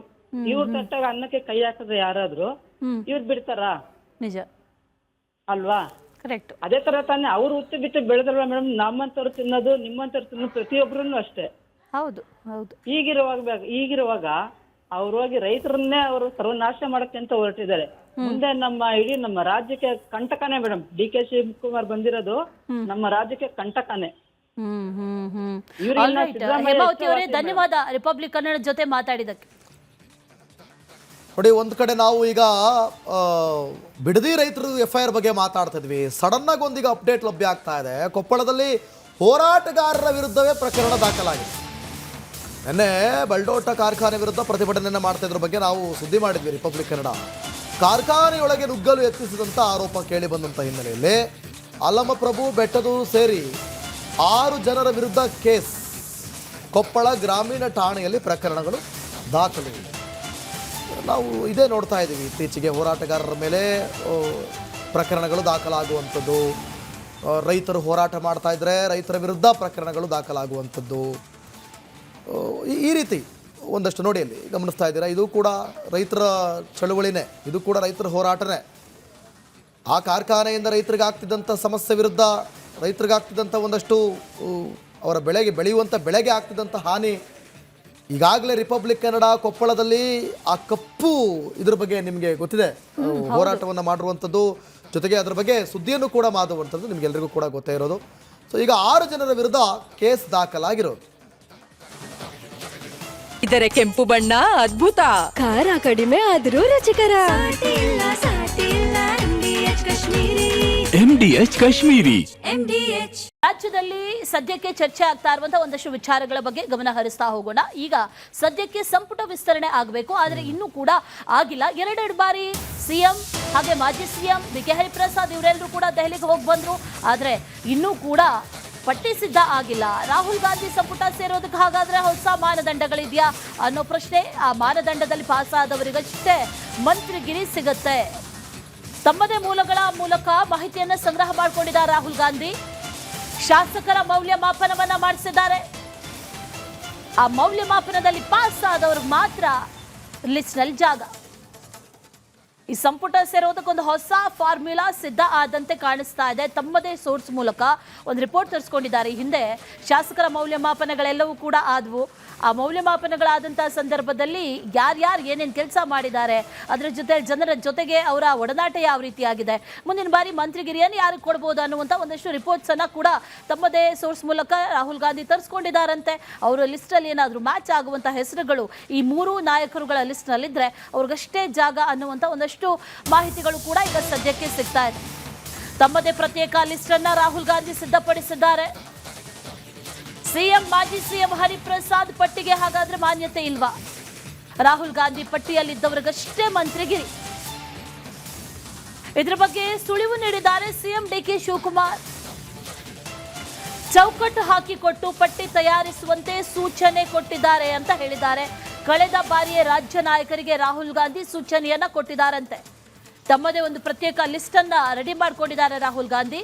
ಆ ಪಟ್ಟಿಯಲ್ಲಿ ಅಳೆದು ತೂಗಿ ಯಾರಿಗೆ ಈ ಬಾರಿ ಸಚಿವಗಿರಿ ಕೊಡಬೇಕು ಅನ್ನುವಂಥ ನಿಟ್ಟಿನಲ್ಲಿ ಒಂದು ಲಿಸ್ಟ್ ಅನ್ನು ರೆಡಿ ಮಾಡಿಕೊಂಡಿದ್ದಾರೆ. ಆ ಲಿಸ್ಟ್ ಮ್ಯಾಚ್ ಆದವ್ರಿಗೆ ಮಾತ್ರ ಮುಂದಿನ ಸಚಿವ ಸ್ಥಾನದ ಈ ಪಟ್ಟಿ ಏನಿದೆ ಹೊಸ ಪಟ್ಟಿಯಲ್ಲಿ ಅವಕಾಶ ಅನ್ನುವಂಥ ಮಾಹಿತಿ. ಹಾಗಾಗಿ 2 ಬಾರಿ ದೆಹಲಿಗೆ ಹೋಗಿ ಬಂದರೂ ಕೂಡ 2 ಬಾರಿ ಲಿಸ್ಟ್ ರೆಡಿ ಮಾಡಿಕೊಂಡ್ರು ಕೂಡ ಆ ಲಿಸ್ಟ್ ಓಕೆ ಆಗಿಲ್ಲ ಅನ್ನುವಂಥ ಒಂದಷ್ಟು ಮಾಹಿತಿ, ಮತ್ತಷ್ಟು ಡೀಟೇಲ್ಸ್ ಅನ್ನ ಈಗ ಬೋಸರಾಜು MLA ಇಲ್ಲ, ಮಂತ್ರಿ ಮಾಡ್ಕೊಳ್ತಾರೆ. ಆ ಥರ ಪ್ರಯತ್ನ ಈಗಲೂ ಆಗುತ್ತಾ ತಮ್ಮ ಕ್ಯಾಬಿನೆಟ್ ಹೇಳ್ತಾ ಇರೋದು. ಇದೇ SM ಕೃಷ್ಣ ಕಾಲದಲ್ಲಿ PKG ಇವ್ರನ್ನ ಚಂದ್ರಶೇಖರ್ ಈಗ ನಿಮ್ ಮೀಡಿಯಾವನ್ನು ನಾವು ಈಗ MLC ಮಾಡ್ಕೊಳ್ತೇವೆ.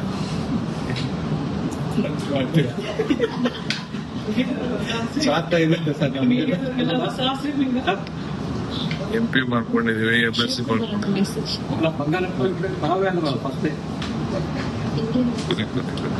ಆ ರೀತಿಯಾದಂತ ಒಂದು ಸರ್ಪ್ರೈಸ್ ಇರುತ್ತೆ ಅಂತ ಕಾಂಗ್ರೆಸ್ ಪಾರ್ಟಿಗೆ ಒಳ್ಳೇದಾದ್ರೆ ಏನ್ ಮಾಡ್ಬೇಕಾಗ್ತದೆ. ಇದು ಡಿ ಕೆ ಶಿವಕುಮಾರ್ ಮಾತಾಡಿರೋದು. ಇದೇ ವಿಚಾರಕ್ಕೆ ಸಂಬಂಧಪಟ್ಟಂತೆ ಡೀಟೇಲ್ಸ್ ಅನ್ನ ಕೊಡ್ತಾರೆ ನಮ್ಮ ಪ್ರತಿನಿಧಿ ಹನುಮಂತ್ ದುರ್ಗದ್ ನೇರ ಸಂಪರ್ಕದಲ್ಲಿ ಜಾಯ್ನ್ ಆಗಿದ್ದಾರೆ. ಹನುಮಂತ್ ದುರ್ಗದ್ ಎರಡೆರಡು ಬಾರಿ ದೆಹಲಿಗೆ ಹೋಗಿ ಬಂದ್ರು. ಇನ್ನೇನು ಲೋಕಭವನದಲ್ಲಿ ಎಲ್ಲಾ ರೀತಿಯ ತಯಾರಿಗಳು ಕೂಡ ನಡೆಯೋದಕ್ಕೆ ಸೂಚನೆಗಳು ಕೂಡ ಸಿಕ್ಕಿದ್ವು. ಆ ನಿಟ್ಟಿನಲ್ಲಿ ಸಚಿವ ಸಂಪುಟ ರಚನೆ ಆಗೇ ಬಿಡ್ತು ಅನ್ನುವಂಥ ನಿಟ್ಟಿನಲ್ಲೂ ಕೂಡ ಸುದ್ದಿಗಳು ಬಂದ್ವು. ಆದರೆ ಅದು ನಿಜ ಆಗಿರಲಿಲ್ಲ. ರಾಹುಲ್ ಗಾಂಧಿ ಬಳಿ ಇರುವಂತಹ ಪಟ್ಟಿಯಲ್ಲಿ ಯಾರ್ಯಾರ ಹೆಸರಿದೆ, ಅದರ ಜೊತೆ ಈ ಆಂತರಿಕ ಸರ್ವೆ ಹೇಗೆ ಮಾಡಿಸಿದ್ದಾರೆ, ಯಾರಿಗೆ ಈ ಬಾರಿ ಅವಕಾಶ ಸಿಗ್ಬೋದು, ಡೀಟೇಲ್ಸ್ ಏನಿದೆ? ಅಶ್ವಿನಿ, ಕಾಂಗ್ರೆಸ್ ಹೈಕಮಾಂಡ್ ಅದರಲ್ಲೂ ಕೂಡ ಲೋಕಸಭೆಯ ವಿಪಕ್ಷ ನಾಯಕ ರಾಹುಲ್ ಗಾಂಧಿ ತಮ್ಮ ಪಕ್ಷದಲ್ಲಿ ಸಚಿವ ಸಂಪುಟ ರಚನೆಯ ವಿಚಾರಕ್ಕೆ ಒಂದಷ್ಟು ತಮ್ಮ ಸ್ಟೈಲನ್ನು ಬದಲಾವಣೆ ಮಾಡಿಕೊಂಡಿದ್ದಾರೆ ಅನ್ನೋಂಥ ಚರ್ಚೆಗಳು ಈಗ ಜೋರಾಗೆ ನಡೀತಾ ಇರೋವಂಥದ್ದು. ಯಾಕೆ ಅಂತಂದು ಹೇಳಿದ್ರೆ, ಈ ಹಿಂದೆ ಎಲ್ಲ ಕ್ಯಾಬಿನೆಟ್ ರಚನೆಯ ಸಂದರ್ಭದಲ್ಲಿ ರಾಜ್ಯ ನಾಯಕರು ಕೊಟ್ಟಂಥ ಹೆಸರುಗಳು ಮತ್ತು ಲಿಸ್ಟಿನ ಜೊತೆಗೆ ಒಂದಷ್ಟು ಪ್ರಾಥಮಿಕ ಹಂತದ ಮಾಹಿತಿ, ಇವರಿಗೆ ಯಾಕೆ ಸಚಿವ ಸ್ಥಾನವನ್ನು ಕೊಡ್ತಾ ಇದ್ದೀವಿ, ಯಾಕೆ ಕೊಡಬೇಕು, ಮುಂದೆ ಇವರಿಂದ ಪಕ್ಷಕ್ಕೆ ಏನು ಲಾಭ ಅನ್ನುವಂಥ ವಿಚಾರಗಳನ್ನು ಪ್ರಾಥಮಿಕ ಹಂತದ ಮಾಹಿತಿಯನ್ನು ಮಾತ್ರ ರಾಹುಲ್ ಗಾಂಧಿಯವರು ಪಡಿತಾ ಇದ್ರು ಮತ್ತು ಹೈಕಮಾಂಡ್ ನಾಯಕರು ಪಡಿತಾ ಇದ್ರು. ಇದೀಗ ಆ ಮಾದರಿ ಬದಲಾಗಿದೆ. ಕಾರಣ ಏನಂತಂದು ಹೇಳಿದ್ರೆ, ರಾಹುಲ್ ಗಾಂಧಿಯವರು ಇಲ್ಲಿ ರಾಜ್ಯದ ವಿಚಾರದಲ್ಲಿ ಸುನೀಲ್ ಕಣ್ಗೋಳ್ ಟೀಮ್ ಸೇರಿದಂತೆ ಬೇರೆ ಬೇರೆ ತಮ್ಮ ಖಾಸಗಿ ಒಂದಷ್ಟು ಏಜೆನ್ಸಿಗಳ ಮೂಲಕ ಯಾವ ರೀತಿಯ ಕ್ಯಾಬಿನೆಟ್ ಬೇಕು, ಸರ್ಕಾರ ಯಾವ ರೀತಿ ನಡೀತಾ ಇದೆ, ಸರ್ಕಾರದಲ್ಲಿ ಯಾರೇನು ಮಾಡ್ತಾ ಇದ್ದಾರೆ, ಇದೆಲ್ಲವನ್ನೂ ಕೂಡ ಕೇಂದ್ರೀಕರಿಸ್ಕೊಂಡು ಒಂದಷ್ಟು ಮಾಹಿತಿಯನ್ನು ಈಗಾಗಲೇ ಅವ್ರ ಹತ್ರ ಇಟ್ಕೊಂಡಿದ್ದಾರೆ. ಆ ಇಟ್ಕೊಂಡೆ ಮಾಹಿತಿ ಅವರ ಬಳಿ ಸಂಗ್ರಹವಾಗಿರುವಂಥ ಮಾಹಿತಿಗಳ ಆಧಾರಿತವಾಗಿ ಒಂದು ಚೌಕಟ್ಟನ್ನು ಮಾಡಿ ರಾಜ್ಯ ನಾಯಕರಿಗೆ ಕೊಟ್ಟಿದ್ದಾರೆ. ಈಗ ಮುಖ್ಯಮಂತ್ರಿ ಡಿ ಕೆ ಶಿವಕುಮಾರ್ ಅವರು ಕೂಡ ಪಟ್ಟಿಯನ್ನು ಸಲ್ಲಿಕೆ ಮಾಡಿದ್ದಾರೆ. ಮಾಜಿ ಮುಖ್ಯಮಂತ್ರಿ ಸಿದ್ದರಾಮಯ್ಯನವರು ಕೂಡ ಪಟ್ಟಿ ಸಲ್ಲಿಕೆ ಮಾಡಿದ್ದಾರೆ. ಬಿ ಕೆ ಹರಿಪ್ರಸಾದ್ ಅವರು ಕೂಡ KPCC ಅಧ್ಯಕ್ಷರಾಗಿ ಅವರು ಕೂಡ ಪಟ್ಟಿಯನ್ನು ಸಲ್ಲಿಕೆ ಮಾಡಿದ್ದಾರೆ. ಈ 3 ಜನ ಸಲ್ಲಿಕೆ ಮಾಡಿದಂತಹ ಪಟ್ಟಿಯಲ್ಲಿ ಇರುವಂಥ ಹೆಸರುಗಳು ರಾಹುಲ್ ಗಾಂಧಿಯವರು ಸಿದ್ಧಪಡಿಸಿದಂಥ ಪಟ್ಟಿಯಲ್ಲಿ ಇದ್ದರೆ ಮಾತ್ರ ಅಂಥವರಿಗೆ ಸಚಿವ ಸ್ಥಾನ ಸಿಗುವಂಥ ಅವಕಾಶಗಳು ಹೆಚ್ಚಿದ್ದಾವೆ ಅನ್ನೋಂಥ ಚರ್ಚೆಗಳು ನಡೀತಾ ಇರುವಂಥದ್ದು. ಕಾರಣ ಏನಂತಂದು ಹೇಳಿದ್ರೆ, ಹಿಂದೆ ಯಾರು ಸರ್ಕಾರದಲ್ಲಿದ್ದಾರೆ ಮತ್ತು ಅವರ ಐಡಿಯಾಲಜಿ ಏನು, ಹಿಂದೆ ನಾವು ಕಳೆದ ಕೆಲ ದಿನಗಳಿಂದನೂ ಕೂಡ ನಮ್ಮದೇ ಸುದ್ದಿವಾಹಿನಿಯಲ್ಲಿ ಒಂದು ಸುದ್ದಿಯನ್ನು ಮಾಡಿದ್ವಿ. ಸೈದ್ಧಾಂತಿಕವಾಗಿ ಹೋರಾಟ ಮಾಡುವಂಥ ವಿಚಾರದಲ್ಲಾಗಿರ್ಬೋದು, ಪಕ್ಷದ ವಿಚಾರದಲ್ಲಿ ಅವರ ನಿಷ್ಠೆ ಎಷ್ಟಿದೆ, ಎಲ್ಲವನ್ನೂ ಕೂಡ ಕ್ರೋಢೀಕರಿಸಿಕೊಂಡೇ ಸಚಿವ ಸ್ಥಾನವನ್ನು ಕೊಡಬೇಕು ಅನ್ನುವಂಥ ನಿಟ್ಟಿನಲ್ಲಿ ರಾಹುಲ್ ಗಾಂಧಿಯವರು ಸೂಚನೆಯನ್ನು ಕೊಟ್ಟಿದ್ದಾರೆ ಅನ್ನುವಂಥ ಸುದ್ದಿಯು ಕೂಡ ಪ್ರಸಾರ ಆಗಿತ್ತು.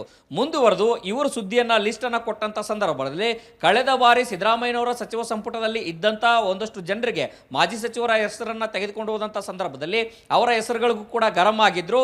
11 ಜನರ ಪಟ್ಟಿ ಫೈನಲ್ ಏನಾಗಿತ್ತು, ಅದರಲ್ಲಿ 6 ಜನನ ತೆಗೆದುಹಾಕಿ ಅನ್ನುವಂಥ ಮಾಹಿತಿಯನ್ನು ಸೂಚನೆಯನ್ನು ಕೊಟ್ಟಿದ್ರು. ಅಂದರೆ ಒಟ್ಟಾರೆಯಾಗಿ ಕ್ಯಾಬಿನೆಟ್ ವಿಸ್ತರಣೆಯ ಏನು ಮಾದರಿ ಏನಿದೆ ಅದನ್ನು ಸ್ಟೈಲನ್ನು ಬದಲಾವಣೆ ಮಾಡಿಕೊಂಡಿದ್ದಾರೆ. ಮೊದಲು ರಾಜ್ಯ ನಾಯಕರು ಕೊಟ್ಟಂಥ ಹೆಸರುಗಳನ್ನು ಒಂದಷ್ಟು ಪ್ರಾಥಮಿಕ ಹಂತದ ಮಾಹಿತಿಯನ್ನು ಪಡೆದು ಫೈನಲ್ ಅನ್ನು ಮಾಡ್ತಾ ಇದ್ರು. ಇದೀಗ ಸ್ವತಃ ರಾಹುಲ್ ಗಾಂಧಿ ತಮ್ಮದೇ ಆದಂತಹ ಮಾಹಿತಿಯನ್ನು ಕೇಂದ್ರೀಕರಿಸಿಕೊಂಡು ಯಾರು ಕ್ಯಾಬಿನೆಟ್ ಅಲ್ಲಿ ಇರಬೇಕು ಅನ್ನುವಂಥ ಲಿಸ್ಟ್ ಅನ್ನ ತಯಾರು ಮಾಡಿಕೊಂಡಿದ್ದಾರೆ. ಅವರ ಲಿಸ್ಟ್ ಅಲ್ಲಿ ಇದ್ದಂತ ಅವರೇನೋ ಒಂದಷ್ಟು ಅವರ ಒಂದು ಚೌಕಟ್ಟೇನಿದೆ ಆ ಚೌಕಟ್ಟಿನೊಳಗಡೆ ಬರುವಂತವರಿಗೆ ಮಾತ್ರ ಸಚಿವಗಿರಿ ಕೊಡುವಂತ ಎಲ್ಲಾ ಸಾಧ್ಯತೆಗಳು ಇದಾವೆ. Ashwini, right. Hanumanth, thank you ಡೀಟೇಲ್ಸ್ಗೆ. ನೋಡಿ, ನಮ್ಮ ನೌಕಾಪಡೆಗೆ ಯುದ್ಧ ನೌಕೆಗೆ INS ಮಾಲ್ವಾನ್ ಅನ್ನುವಂಥ ಯುದ್ಧ ನೌಕೆ ಇಂದು ಲೋಕಾರ್ಪಣೆಗೊಳ್ಳಲಿದೆ. ಭಾರತೀಯ ನೌಕಾಪಡೆಗೆ INS ಮಾಲ್ವಾನ್ ಸೇರ್ಪಡೆಯಾಗಿದೆ. ಕಾರವಾರದ ಕದಂಬ ನೌಕಲೆಯಲ್ಲಿ ಇಂದು ಸೇರ್ಪಡೆಯಾಗಿದೆ. ಉತ್ತರ ಕನ್ನಡ ಜಿಲ್ಲೆಯ ಕಾರವಾರದಲ್ಲಿರುವ ನೌಕಾನೆಲೆ 13,440 ಕೋಟಿ ವೆಚ್ಚದ ಸ್ವದೇಶಿ ನಿರ್ಮಿತ ಯುದ್ಧ ನೌಕೆ ಇದು. 80% ಸ್ವದೇಶಿ ತಂತ್ರಜ್ಞಾನವಿರುವಂಥ ಮಾಲ್ವಾನ್ ನೌಕೆ ಸುಮಾರು 78 ಮೀಟರ್ ಉದ್ದ, 11.26 ಮೀಟರ್ ಅಗಲವಿದೆ. ಮಾಲ್ವಾನ್ ನೌಕೆ ವೇಗ ಗಂಟೆಗೆ 25 ನಾಟಿಕಲ್ ಮೈಲ್, 2.7 ಮೀಟರ್ ನೀರಿನ ಆಳದಲ್ಲಿರುವಂಥ ಮಾಲ್ವಾನ್ ನೌಕೆ ಇದು. ಒಟ್ಟು 57 ಸಿಬ್ಬಂದಿ ಕಾರ್ಯನಿರ್ವಹಿಸಲು ಅವಕಾಶ ಇದೆ. 7 ಅಧಿಕಾರಿಗಳು ಸೇರಿ 57 ಸಿಬ್ಬಂದಿ ಕಾರ್ಯನಿರ್ವಹಣೆ ಇದೆ. ನಿಮಗೆ ನಮ್ಮದು INS ಮಲ್ಪೆ ಗೊತ್ತಿರ್ಬೋದು ನಿಮಗೆ, ಭಾರತೀಯ ನೌಕಾಪಡೆಯ ಒಂದು ಪೆಟ್ರೋಲ್ ಹಡಗು ಇದು. ಅದ್ರ ಜೊತೆಗೆ ಅತ್ಯಾಧುನಿಕ ಗೈಡೆಡ್ ಮಿಸೈಲ್ ಡೆಸ್ಟ್ರಾಯರ್ ಕೂಡ ಇದೆ ನಮ್ಮ ಹತ್ರ. INS ಮಾರ್ಮೊಗಾವ್ ಅಂಥೇಳಿ D67. ಆಮೇಲೆ ಶಕ್ತಿಶಾಲಿ ಡೆಸ್ಟ್ರಾಯರ್ ಕೂಡ ಇದೆ, INS ಮುಂಬೈ D62. ಅದ್ರ ಜೊತೆಗೆ ಈಗ ಮಾಲ್ವಾನ್ ಕೂಡ ಸೇರ್ಪಡೆ ಆಗಿರೋದು ಒಂದು ರೀತಿಯಲ್ಲಿ ಖುಷಿ ತಂದಿರೋದು.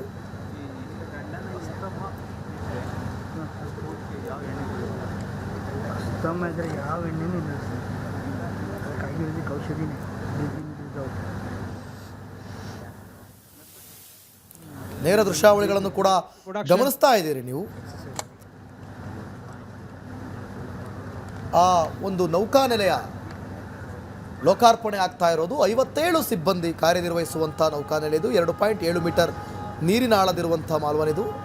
INS ಮಾಲ್ವಾನ್ ಯುದ್ಧ ನೌಕೆ ಲೋಕಾರ್ಪಣೆ ಆಗ್ತಾ ಇದೆ. ಇದರ ಬಗ್ಗೆ ಇದರ ಕಾರ್ಯನಿರ್ವಹಣೆ ಮತ್ತು 80% ಇದು ಭಾರತೀಯ ತಂತ್ರಜ್ಞಾನವನ್ನು ಒಳಗೊಂಡಿರೋದು ಬಹಳ ಖುಷಿಯ ವಿಚಾರ. ಇದು ಖರ್ಚಾಗಿರುವಂಥದ್ದು ಸುಮಾರು 13,500 ಕೋಟಿ, 13,440 ಕೋಟಿ ವೆಚ್ಚದ ಸ್ವದೇಶಿ ನಿರ್ಮಿತ ಯುದ್ಧ ನೌಕೆ ಇದಾಗಿದೆ.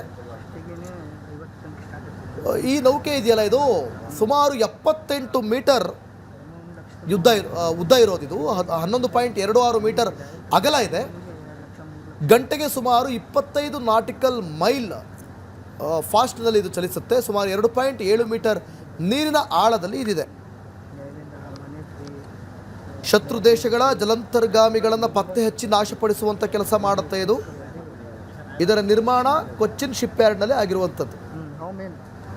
ಹೊಸ ನೌಕಾಪಡೆಗೆ ಈ ನೌಕಾನೆಲೆ ಆ್ಯಡ್ ಆನ್ ಆಗ್ತಾ ಇದೆ.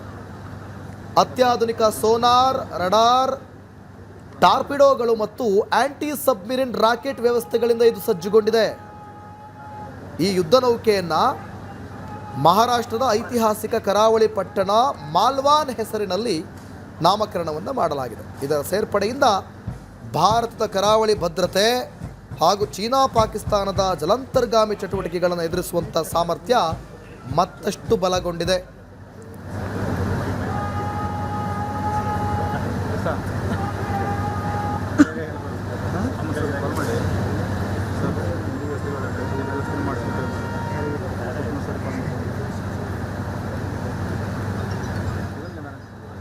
ನೋಡಿ, ನಿಮಗೆ ಅಲ್ಲಿ ಪ್ರತಿಯೊಂದು ಪಾಯಿಂಟ್ಸ್ ಕೂಡ ಬರ್ತಾ ಇದೆ. ಇದು 7 ಅಧಿಕಾರಿಗಳು ಸೇರಿ ಒಟ್ಟು 57 ಸಿಬ್ಬಂದಿ ಕಾರ್ಯನಿರ್ವಹಣೆ ಮಾಡುವಂತಹ ಯುದ್ಧ ನೌಕೆ INS ಮಾಲ್ವಾನ್ ಯುದ್ಧ ನೌಕೆ ಇಂದು ಲೋಕಾರ್ಪಣೆಗೊಳ್ತಾ ಇರೋದು.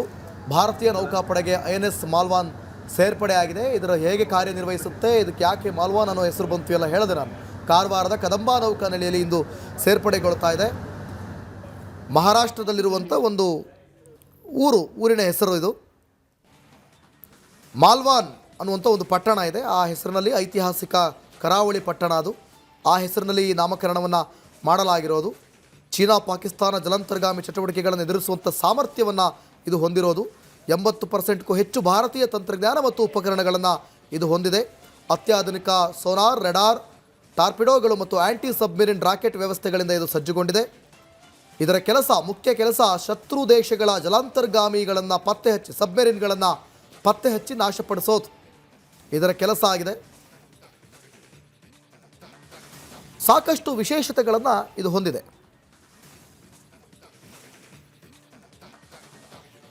ಇವತ್ತು ಕಾರವಾರದಲ್ಲಿ ಇದು ಲೋಕಾರ್ಪಣೆಗೊಂಡಿರೋದು ಕದಂಬ ನೌಕಾನೆಲೆಯಲ್ಲಿ.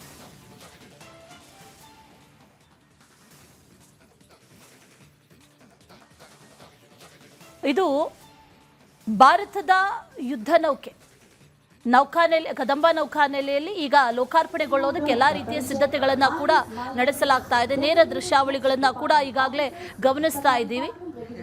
ಸ್ವದೇಶಿ ನಿರ್ಮಿತ ಆತ್ಮನಿರ್ಭರ ಭಾರತದ ಕನಸು ಹಾಗೆ ಮೇಕ್ ಇನ್ ಇಂಡಿಯಾ ಏನಿದೆ ಅದಕ್ಕೆ ಮತ್ತಷ್ಟು ಪುಷ್ಟಿ ಕೊಡುವಂತಹ ನಿಟ್ಟಿನಲ್ಲಿ ಈ ಯುದ್ಧ ನೌಕೆಯನ್ನ ರೆಡಿ ಮಾಡಲಾಗಿದೆ.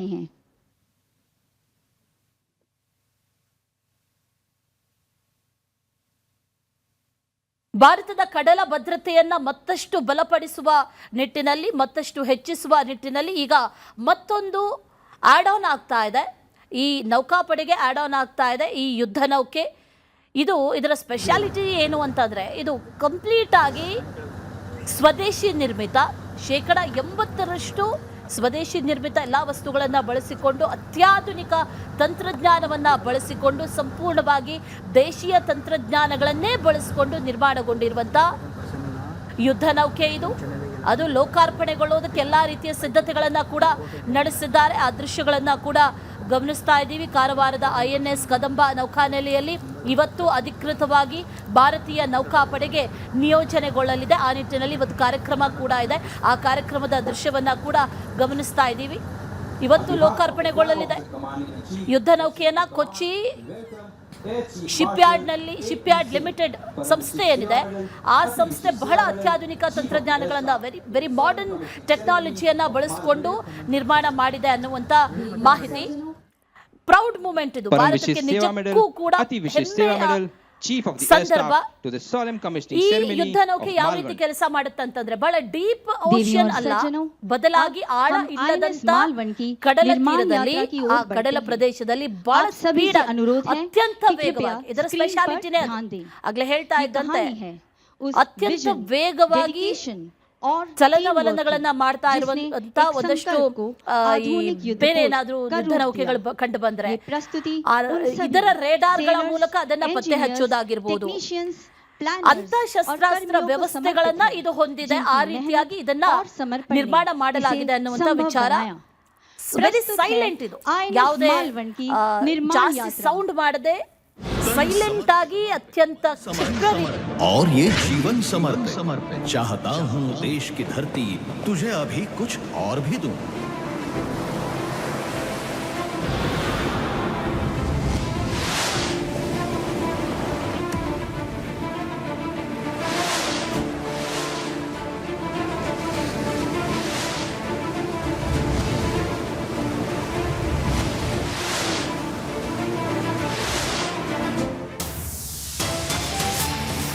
ಕಾವೇರಿ ನೀರು ಬಿಡುವಂತೆ ತಮಿಳುನಾಡು ಈಗ ಪಟ್ಟು ಹಿಡಿದಿದೆ. ಇವತ್ತು CWMA ಉನ್ನತ ಮಟ್ಟದ ತುರ್ತು ಸಭೆ ಇದೆ. ಈ ಸಭೆ ಬಹಳಷ್ಟು ಕಾರಣಗಳಿಗಾಗಿ ಮಹತ್ವವನ್ನು ಪಡೆದುಕೊಂಡಿದೆ. ಕಾವೇರಿ ನೀರು ನಿರ್ವಹಣಾ ಪ್ರಾಧಿಕಾರದ ಸಭೆ ಇದೆ. 40 TMC ನೀರು ಹರಿಸಬೇಕು ಅಂತ ಈಗಾಗಲೇ ಬೇಡಿಕೆಯನ್ನ ಇಟ್ಟಿದೆ. ತಮಿಳುನಾಡು ನೀರನ್ನ ಹರಿಸೋದಕ್ಕೆ ಸಾಧ್ಯ ಇಲ್ಲ ಅಂತ ಪರಿಸ್ಥಿತಿಯಲ್ಲಿ ನಾವಿದ್ದೇವೆ ಅಂತ ಈಗಾಗಲೇ ಕಮಿಟಿ ಮುಂದೆ, ಸಮಿತಿಯ ಮುಂದೆ ಮನವರಿಕೆ ಮಾಡಿಕೊಡಲಾಗಿದೆ. ಅದರಂತೆ ಸಮಿತಿಯು ಕೂಡ ಇದಕ್ಕೆ ಒಪ್ಕೊಂಡಿತ್ತು. ಆದರೆ ಇವತ್ತು ಪ್ರಾಧಿಕಾರದ ಮುಂದೆ ಸಭೆ ಇರೋದ್ರಿಂದ ಪ್ರಾಧಿಕಾರ ಏನು ತೀರ್ಮಾನ ಮಾಡುತ್ತೆ ಅನ್ನುವಂಥ ಒಂದಷ್ಟು ಪ್ರಶ್ನೆಗಳು ಈಗ ಸದ್ಯಕ್ಕಿದೆ. ಇಡೀ ರಾಜ್ಯದ ಜನರ ಚಿತ್ತ, ಕಾವೇರಿ ಕೊಳ್ಳದ ರೈತರ ಚಿತ್ತ ಎಲ್ಲವೂ ಕೂಡ ಈಗ ಸದ್ಯಕ್ಕೆ ಈ ಸಭೆಯತ್ತ ನೆಟ್ಟಿದೆ. ಕರ್ನಾಟಕದ ಪಾಲಿಗಂತೂ ಅತ್ಯಂತ ನಿರ್ಣಾಯಕ ಸಭೆ ಇದು. ಕಾವೇರಿ ಜಲಾನಯನ ಪ್ರದೇಶದ ರೈತರು, ಆ ಕಾವೇರಿ ಕೊಳ್ಳದ ರೈತರೆಲ್ಲರೂ ಕೂಡ ಆ ನೀರನ್ನು ನಂಬಿಕೊಂಡಿದ್ದಾರೆ. ಕುಡಿಯೋದಕ್ಕಲ್ಲ, ಕೃಷಿ ಚಟುವಟಿಕೆಗಳಿಗೆ ಬಳಕೆ ಮಾಡೋದಂತಿಲ್ಲ, ಕುಡಿಯೋದಕ್ಕೆ ಬಳಕೆ ಮಾಡ್ಬೋದು ಅನ್ನುವಂಥ ನಿಟ್ಟಿನಲ್ಲಿ ಈಗಾಗಲೇ ಹೇಳಲಾಗಿತ್ತು. ಕುಡಿಯೋದಕ್ಕೂ ನೀರಿಲ್ಲ ಅನ್ನುವಂಥದ್ದನ್ನು ಮನವರಿಕೆ ಮಾಡಿಕೊಡಲಾಗಿತ್ತು. ಇವತ್ತಿನ ನಿರ್ಧಾರ ಇದೆಯಲ್ಲ, ಇದು ಒಂದು ರೀತಿಯಲ್ಲಿ ಆ ಎಲ್ಲ ರೈತರ ಭವಿಷ್ಯವನ್ನು ನಿರ್ಧಾರ ಮಾಡುತ್ತೆ. ಆ ಪ್ರದೇಶದಲ್ಲಿ ನಿರೀಕ್ಷಿತ ಪ್ರಮಾಣದಲ್ಲಿ ಮಳೆ ಆಗಲಿಲ್ಲ, ಬಹಳ ತೊಂದರೆ ಆಗ್ತಾ ಇದೆ. ಇಡೀ ಜಲಾನಯನ ಪ್ರದೇಶದಾದ್ಯಂತ ಬರದ ಛಾಯೆ ಆವರಿಸಿದೆ. ದೇಶದಾದ್ಯಂತ ಮಳೆ ಕೊರತೆ ಒಂದು ಕಡೆ, ರಾಜ್ಯದಲ್ಲಿರುವಂಥ ಮಳೆ ಕೊರತೆ, ಹವಾಮಾನ ಇಲಾಖೆಯ ವರದಿ, ಇದೆಲ್ಲವನ್ನೂ ಕೂಡ ಕಮಿಟಿ ಮುಂದೆ ಈಗಾಗಲೇ ಮನವರಿಕೆ ಮನವಿಯನ್ನು ಮಾಡಿಕೊಂಡಿದ್ರು. ಕಮಿಟಿ ಕೂಡ ಒಪ್ಕೊಂಡಿತ್ತು. ಈಗ ತಮಿಳುನಾಡು ಪ್ರಾಧಿಕಾರಕ್ಕೆ ಮೂವ್ ಮಾಡಿರೋದ್ರಿಂದ ಪ್ರಾಧಿಕಾರ ಇವತ್ತು ತುರ್ತು ಸಭೆಯನ್ನು ಕರೆದಿದೆ. ಏನಾಗುತ್ತೆ ಅನ್ನುವಂಥ ಒಂದಷ್ಟು ಕುತೂಹಲ ಸದ್ಯಕ್ಕಿದೆ. ಡೀಟೇಲ್ಸನ್ನು ಕೊಡ್ತಾರೆ ನಮ್ಮ ಪ್ರತಿನಿಧಿ ಸತ್ತಾರ್, ನೇರ ಸಂಪರ್ಕದಲ್ಲಿ ಜಾಯಿನ್ ಆಗಿದ್ದಾರೆ. ಸತ್ತಾರ್, ಇವತ್ತು ಪ್ರಾಧಿಕಾರದ ಸಭೆ ಬಹಳ ಮುಖ್ಯ, ಕರ್ನಾಟಕದ ಪಾಲಿಗಂತೂ ತುಂಬ ನಿರ್ಣಾಯಕ ಅಂತ ಹೇಳ್ಬೋದು. ಸಾಕಷ್ಟು ರೈತರು ಕಾದು ಕುಳಿತಿದ್ದಾರೆ. ಏನಾಗುತ್ತೆ ಅನ್ನುವಂಥ ಪ್ರಶ್ನೆಯನ್ನ ಹೊತ್ತು ಏನು ಆಗಬಹುದು, ಪ್ರಾಧಿಕಾರ ಯಾವ ನಿರ್ಧಾರಕ್ಕೆ ಬರಬಹುದು, ಡೀಟೇಲ್ಸ್ ಏನಿದೆ?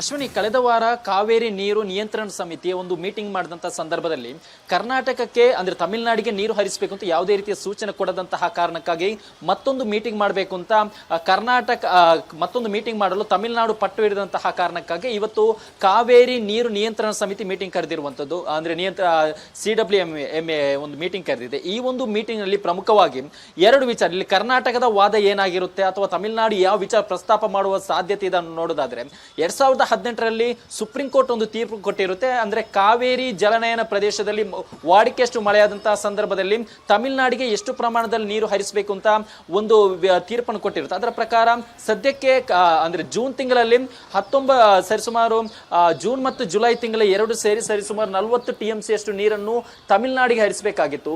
ಬಟ್ ಇಲ್ಲಿ ರಾಜ್ಯದಲ್ಲಿ ಈ ಬಾರಿ ಮುಂಗಾರು ಕೊರತೆ ಆಗಿರೋದ್ರಿಂದ ಕೇವಲ 3 TMC ಅಷ್ಟು ನೀರನ್ನು ಮಾತ್ರ ಹರಿಸಿರುವುದರಿಂದ ಈ ಒಂದು ವಿಚಾರವನ್ನು ಪ್ರಸ್ತಾಪ ಮಾಡುವಂತಹ ಸಾಧ್ಯತೆ ಇದೆ. ಅದಕ್ಕೆ ಪ್ರತಿಯಾಗಿ ಕರ್ನಾಟಕವು ಕೂಡ ರಾಜ್ಯದಲ್ಲಿ ಈ ಬಾರಿ ಮಳೆಯ ಕೊರತೆ ಎದುರಾಗಿದೆ. ಅದರಲ್ಲೂ ಕೂಡ ಪ್ರಮುಖವಾಗಿ ಕಾವೇರಿ ಜಲನಯನ ಪ್ರದೇಶದಲ್ಲೂ ಕೂಡ ಮಳೆ ಕೊರತೆ ಎದುರಾಗಿದೆ. ಇನ್ನು ಜಲಾಶಯಗಳಲ್ಲಿ ಒಳಹರಿವು ಮತ್ತು ಹೊರಹರಿವು ಎರಡೂ ಕೂಡ ಕಡಿಮೆ ಆಗಿದೆ. ಇಂತಹ ಸಮಯದಲ್ಲಿ ಇಲ್ಲಿ ಕುಡಿಯೋಕೆ ಈಗ ಸದ್ಯಕ್ಕೆ ಇರೋದು ಕುಡಿಯೋಕೆ ಎಷ್ಟು ಬೇಕಾಗುತ್ತೋ ಅಷ್ಟು ಮಾತ್ರ ನೀರು ಇರುತ್ತೆ. ಅದರ ಜೊತೆಗೆ ಕರ್ನಾಟಕದಲ್ಲಿ ಪ್ರಮುಖವಾಗಿ ಮಂಡ್ಯದ ರೈತರು ಕೂಡ ಇದೀಗ ತಮ್ಮ ಬೆಳೆಗೆ ನೀರನ್ನು ಕೇಳ್ತಾ ಇದ್ದಾರೆ, ಅವರಿಗೆ ನೀರು ಕೊಡಕ್ಕಾಗ್ತಾ ಇಲ್ಲ. ಇಂತಹ ಸಂದರ್ಭದಲ್ಲಿ ಮುಂದಿನ ಮಾನ್ಸೂನ್ ವರೆಗೂ ಕೂಡ ನಾವು ನೀರನ್ನು ಶೇಖರಣೆ ಇಟ್ಕೋಬೇಕಾದ ಅಗತ್ಯತೆ ಇದೆ. ಯಾಕಂದ್ರೆ ರಾಜ್ಯ ಹವಾಮಾನ ಇಲಾಖೆ ಕೂಡ ಈ ಬಾರಿ ವಾಡಿಕೆಯಷ್ಟು ಮಳೆಯಾಗುವಂತಹ ಸಾಧ್ಯತೆ ಕಡಿಮೆ ಇದೆ ಎಂದಿದೆ. ಮುಂದಿನ ದಿನಗಳಲ್ಲಿ ಯಾವುದೇ ರೀತಿಯಲ್ಲಿ ಹೆಚ್ಚು ಮಳೆಯಾಗುವಂತಹ ಯಾವುದೇ ರೀತಿಯ ಮುನ್ಸೂಚನೆ ಇಲ್ಲ. ಈ ಎಲ್ಲ ವಿಚಾರವನ್ನು ಪ್ರಸ್ತಾಪ ಮಾಡಿ ಸದ್ಯಕ್ಕಿರುವಂತಹ ನೀರನ್ನು ಮುಂದಿನ ಮಾನ್ಸೂನ್ ವರೆಗೂ ಕೂಡ ಶೇಖರಣೆ ಮಾಡಿಟ್ಟಬೇಕಾದ ಅಗತ್ಯತೆ ಇರುವುದರಿಂದ ಇಂತಹ ಸಮಯದಲ್ಲಿ ತಮಿಳುನಾಡಿಗೆ ನೀರು ಹರಿಸಲು ಸಾಧ್ಯವಿಲ್ಲ ಅನ್ನೋ ವಿಚಾರವನ್ನು ಕೂಡ ಪ್ರಸ್ತಾಪ ಮಾಡುವಂತಹ ಸಾಧ್ಯತೆ ಇದೆ. ಅದರ ಜೊತೆಗೆ ಇಲ್ಲಿ ಕರ್ನಾಟಕದಲ್ಲಿ ರೈತರೇ ಕೇಳಿದಂತಹ ಸಂದರ್ಭದಲ್ಲಿ ನಮಗೆ ನೀರು ಅವರಿಗೆ ಕೊಡಕ್ಕೆ ಆಗ್ತಾ ಇಲ್ಲ. ಇಂತಹ ಸಮಯದಲ್ಲಿ ತಮಿಳುನಾಡಿಗೆ ನಾವು ಹೇಗೆ ಕೊಡೋದು ಅನ್ನೋ ವಿಚಾರವನ್ನು ಕೂಡ ಕರ್ನಾಟಕ ಪ್ರಸ್ತಾಪ ಮಾಡುವಂತ ಸಾಧ್ಯತೆ ಇದೆ. ಅದರ ಜೊತೆಗೆ ಸುಪ್ರೀಂ ಕೋರ್ಟ್ ಮತ್ತೊಂದು ತೀರ್ಪಿನ ಪ್ರಕಾರ ಮೊದಲಿಗೆ ಇಲ್ಲಿ ಕುಡಿಯಲು ಯೋಗ್ಯತೆ ಕುಡಿಯಲು ಪ್ರಮುಖವಾಗಿರುವಂತಹ ಆದ್ಯತೆ ಕೊಡಬೇಕಾಗುತ್ತೆ. ಈ ಅಂತ ಸಮಯದಲ್ಲಿ ಇಲ್ಲಿಯೇ ನೀರಿನ ಸಮಸ್ಯೆ ಇರುವುದರಿಂದ ಕುಡಿಯಲು ಬೇಕಾದಷ್ಟು ನೀರು ಮಾತ್ರ ಇರುವುದರಿಂದ ಇಂಥ ಸಮಯದಲ್ಲಿ ನೀರು ಹರಿಸಲು ಸಾಧ್ಯವಾಗಲ್ಲ ಅನ್ನೋ ವಿಚಾರವನ್ನು ಕೂಡ ಪ್ರಸ್ತಾಪ ಮಾಡುವಂತ ಸಾಧ್ಯತೆ ಇದೆ. ಈ ಹಿನ್ನೆಲೆ ಕರ್ನಾಟಕ ಮತ್ತು ತಮಿಳುನಾಡು ಎರಡು ವಿಚಾರ ಪ್ರಸ್ತಾಪ ಮಾಡುವಂತ ಸಾಧ್ಯತೆ ಇರುವುದರಿಂದ ಇವತ್ತಿನ ಮೀಟಿಂಗ್ ಏನಿದೆ ಜಲ ಆಯೋಗದ ಅಧ್ಯಕ್ಷರ ನೇತೃತ್ವದಲ್ಲಿ ನಡೆಯುವಂತಹ ಮೀಟಿಂಗ್ ಸಾಕಷ್ಟು ಕುತೂಹಲವನ್ನು ಹುಟ್ಟುಹಾಕಿದೆ. Ashwini. Right Sattar, thank you ಡೀಟೇಲ್ಸ್ಗೆ. ನೋಡಿ, ಫುಟ್ಪಾತ್ ತೆರವು ಮಾಡ್ತಿರುವಾಗ ಶಿವಾಜಿನಗರದಲ್ಲಾದಂಥ ಘಟನೆ, ಅಧಿಕಾರಿಗಳ ಮೇಲೆ ಆದಂಥ ಹಲ್ಲೆ ಪ್ರಕರಣಕ್ಕೆ ಸಂಬಂಧಪಟ್ಟಂತೆ ಪ್ರಮುಖ ಆರೋಪಿ ಬಸವರಾಜ್ ಅವರನ್ನ ಬಂಧಿಸಲಾಗಿದೆ. ಕಮರ್ಷಿಯಲ್ ಸ್ಟ್ರೀಟ್ ಪೊಲೀಸರಿಂದ ಬಸವರಾಜ್ ಅರೆಸ್ಟ್ ಆಗಿರೋದು. ವರ್ತೂರು ಠಾಣಾ ವ್ಯಾಪ್ತಿಯಲ್ಲಿ ವಾಸವಿದ್ದಂಥ ಈ ಬಸವರಾಜ್ ನಮ್ಮ ಕರ್ನಾಟಕ ಸೇನೆಯ ರಾಜ್ಯಾಧ್ಯಕ್ಷ. ಇವರೆಲ್ಲ ಕರ್ನಾಟಕದ ಕನ್ನಡದ ಹೆಸರನ್ನು ಹಾಳು ಮಾಡೋರು. ಇವರೆಲ್ಲ ಸಂಘಟನೆ ಹೆಸರಲ್ಲಿ ಹೋರಾಟ, ಗಲಾಟೆ, ನೆಪ ಈ ರೀತಿ ಮಾಡ್ತಾರೆ. ನೋಡಿ, ಬಸವ ಈ ವ್ಯಕ್ತಿ ಮೇಲೆ ಹಲವು ಠಾಣೆಗಳಲ್ಲಿ ಕ್ರಿಮಿನಲ್ ಕೇಸ್ ಇದೆ. ನಮ್ಮ ಕರ್ನಾಟಕ ಸೇನೆಯ ಬಸವರಾಜ್ ಮತ್ತು ತಂಡದಿಂದ ಹಲ್ಲೆ. ಮಧ್ಯಾಹ್ನ 12 ಗಂಟೆ ಸುಮಾರಿಗೆ ಹಲ್ಲೆ ನಡೆಸಿದ್ದ ಬೆಂಬಲಿಗರು ಫುಟ್ಪಾತ್ ತೆರವು ಮಾಡಿಸುತ್ತಿದ್ದ ಅಧಿಕಾರಿಗಳ ಮೇಲೆ ಹಲ್ಲೆ ನಡೆಸಿರೋದು.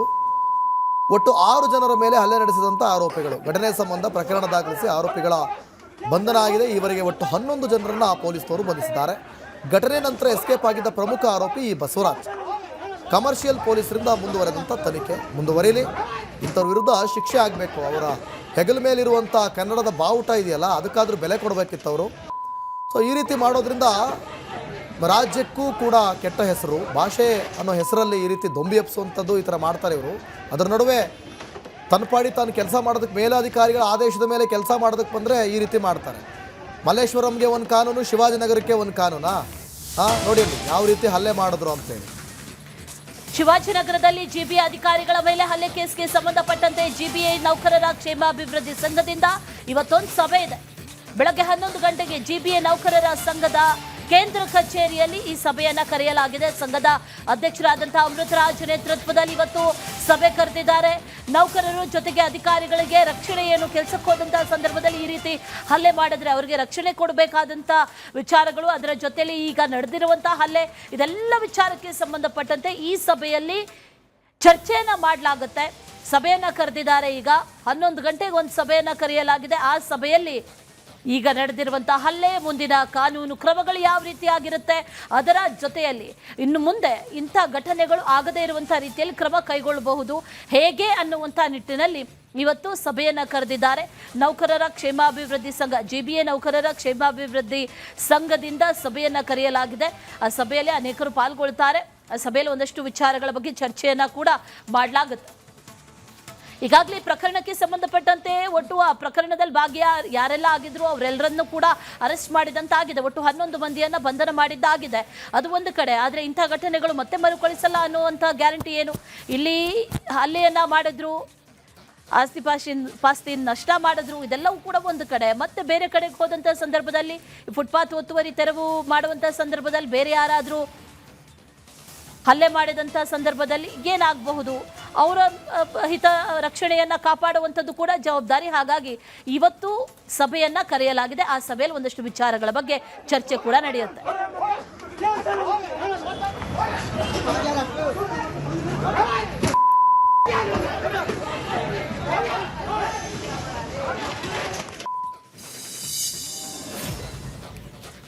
ನೋಡಿ ರಾಷ್ಟ್ರದ ಪ್ರಮುಖ ಸುದ್ದಿಗಳನ್ನು ಒಂದೊಂದಾಗೆ ನೋಡ್ತಾ ಹೋಗೋಣ.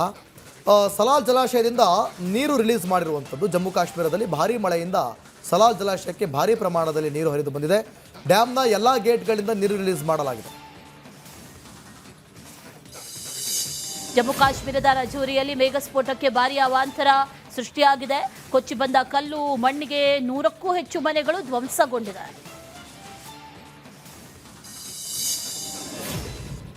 ಹಿಮಾಚಲ ಪ್ರದೇಶದ ಮಂಡಿಯಲ್ಲಿ ಭಾರತೀಯ ಹವಾಮಾನ ಇಲಾಖೆ ರೆಡ್ ಅಲರ್ಟ್ ಘೋಷಿಸಿದೆ. ಇನ್ನೆರಡು ದಿನ ಭಾರೀ ಮಳೆ ಆಗುವ ಮುನ್ಸೂಚನೆ ಇದೆ.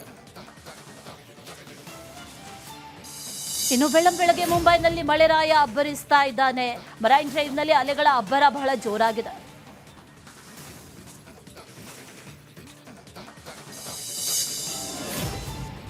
ಸಾಮಾಜಿಕ ಹೋರಾಟಗಾರ ಸೋನಂ ವಾಂಗ್ಚುಕ್ರನ್ನ ಸಫ್ದರ್ಜಂಗ್ ಜಂಗ್ ಆಸ್ಪತ್ರೆಯಿಂದ ಗುರುಗ್ರಾಮದ ಮೇದಾಂತ್ ಆಸ್ಪತ್ರೆಗೆ ಶಿಫ್ಟ್ ಮಾಡಲಾಗಿದೆ. ನೀಟ್ ಅಕ್ರಮದ ವಿಚಾರವಾಗಿ ನೈತಿಕ ಹೊಣೆ ಹೊತ್ತು ಕೇಂದ್ರ ಶಿಕ್ಷಣ ಸಚಿವ ರಾಜೀನಾಮೆ ನೀಡಬೇಕೆಂದು ಜೂನ್ 28ರಿಂದ ಉಪವಾಸ ಸತ್ಯಾಗ್ರಹ ಕೂತಿದ್ದರು. ಬಳಿಕ ದೆಹಲಿ ಪೊಲೀಸರು ಸಫ್ದರ್ಜಂಗ್ ಆಸ್ಪತ್ರೆಗೆ ರವಾನಿಸಿದರು. ಇದೀಗ ಹೆಚ್ಚಿನ ಚಿಕಿತ್ಸೆಗಾಗಿ ಸಫ್ದರ್ಜಂಗ್ನಿಂದ ಮೇದಾಂತ್ ಆಸ್ಪತ್ರೆಗೆ ರವಾನಿಸಲಾಗಿದೆ.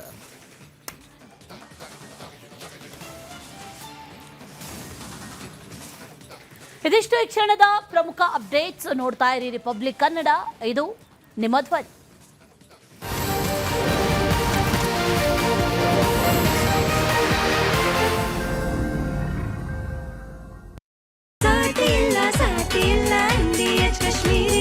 ಅರೆ ಕಡಿಮೆ ಹಾಕು ಆದ್ರೆ ಅಸಲಿ ಹಾಕು. MDH ಕಾಶ್ಮೀರಿ ಕೆಂಪು ಮೆಣಸಿನ ಪೌಡರ್.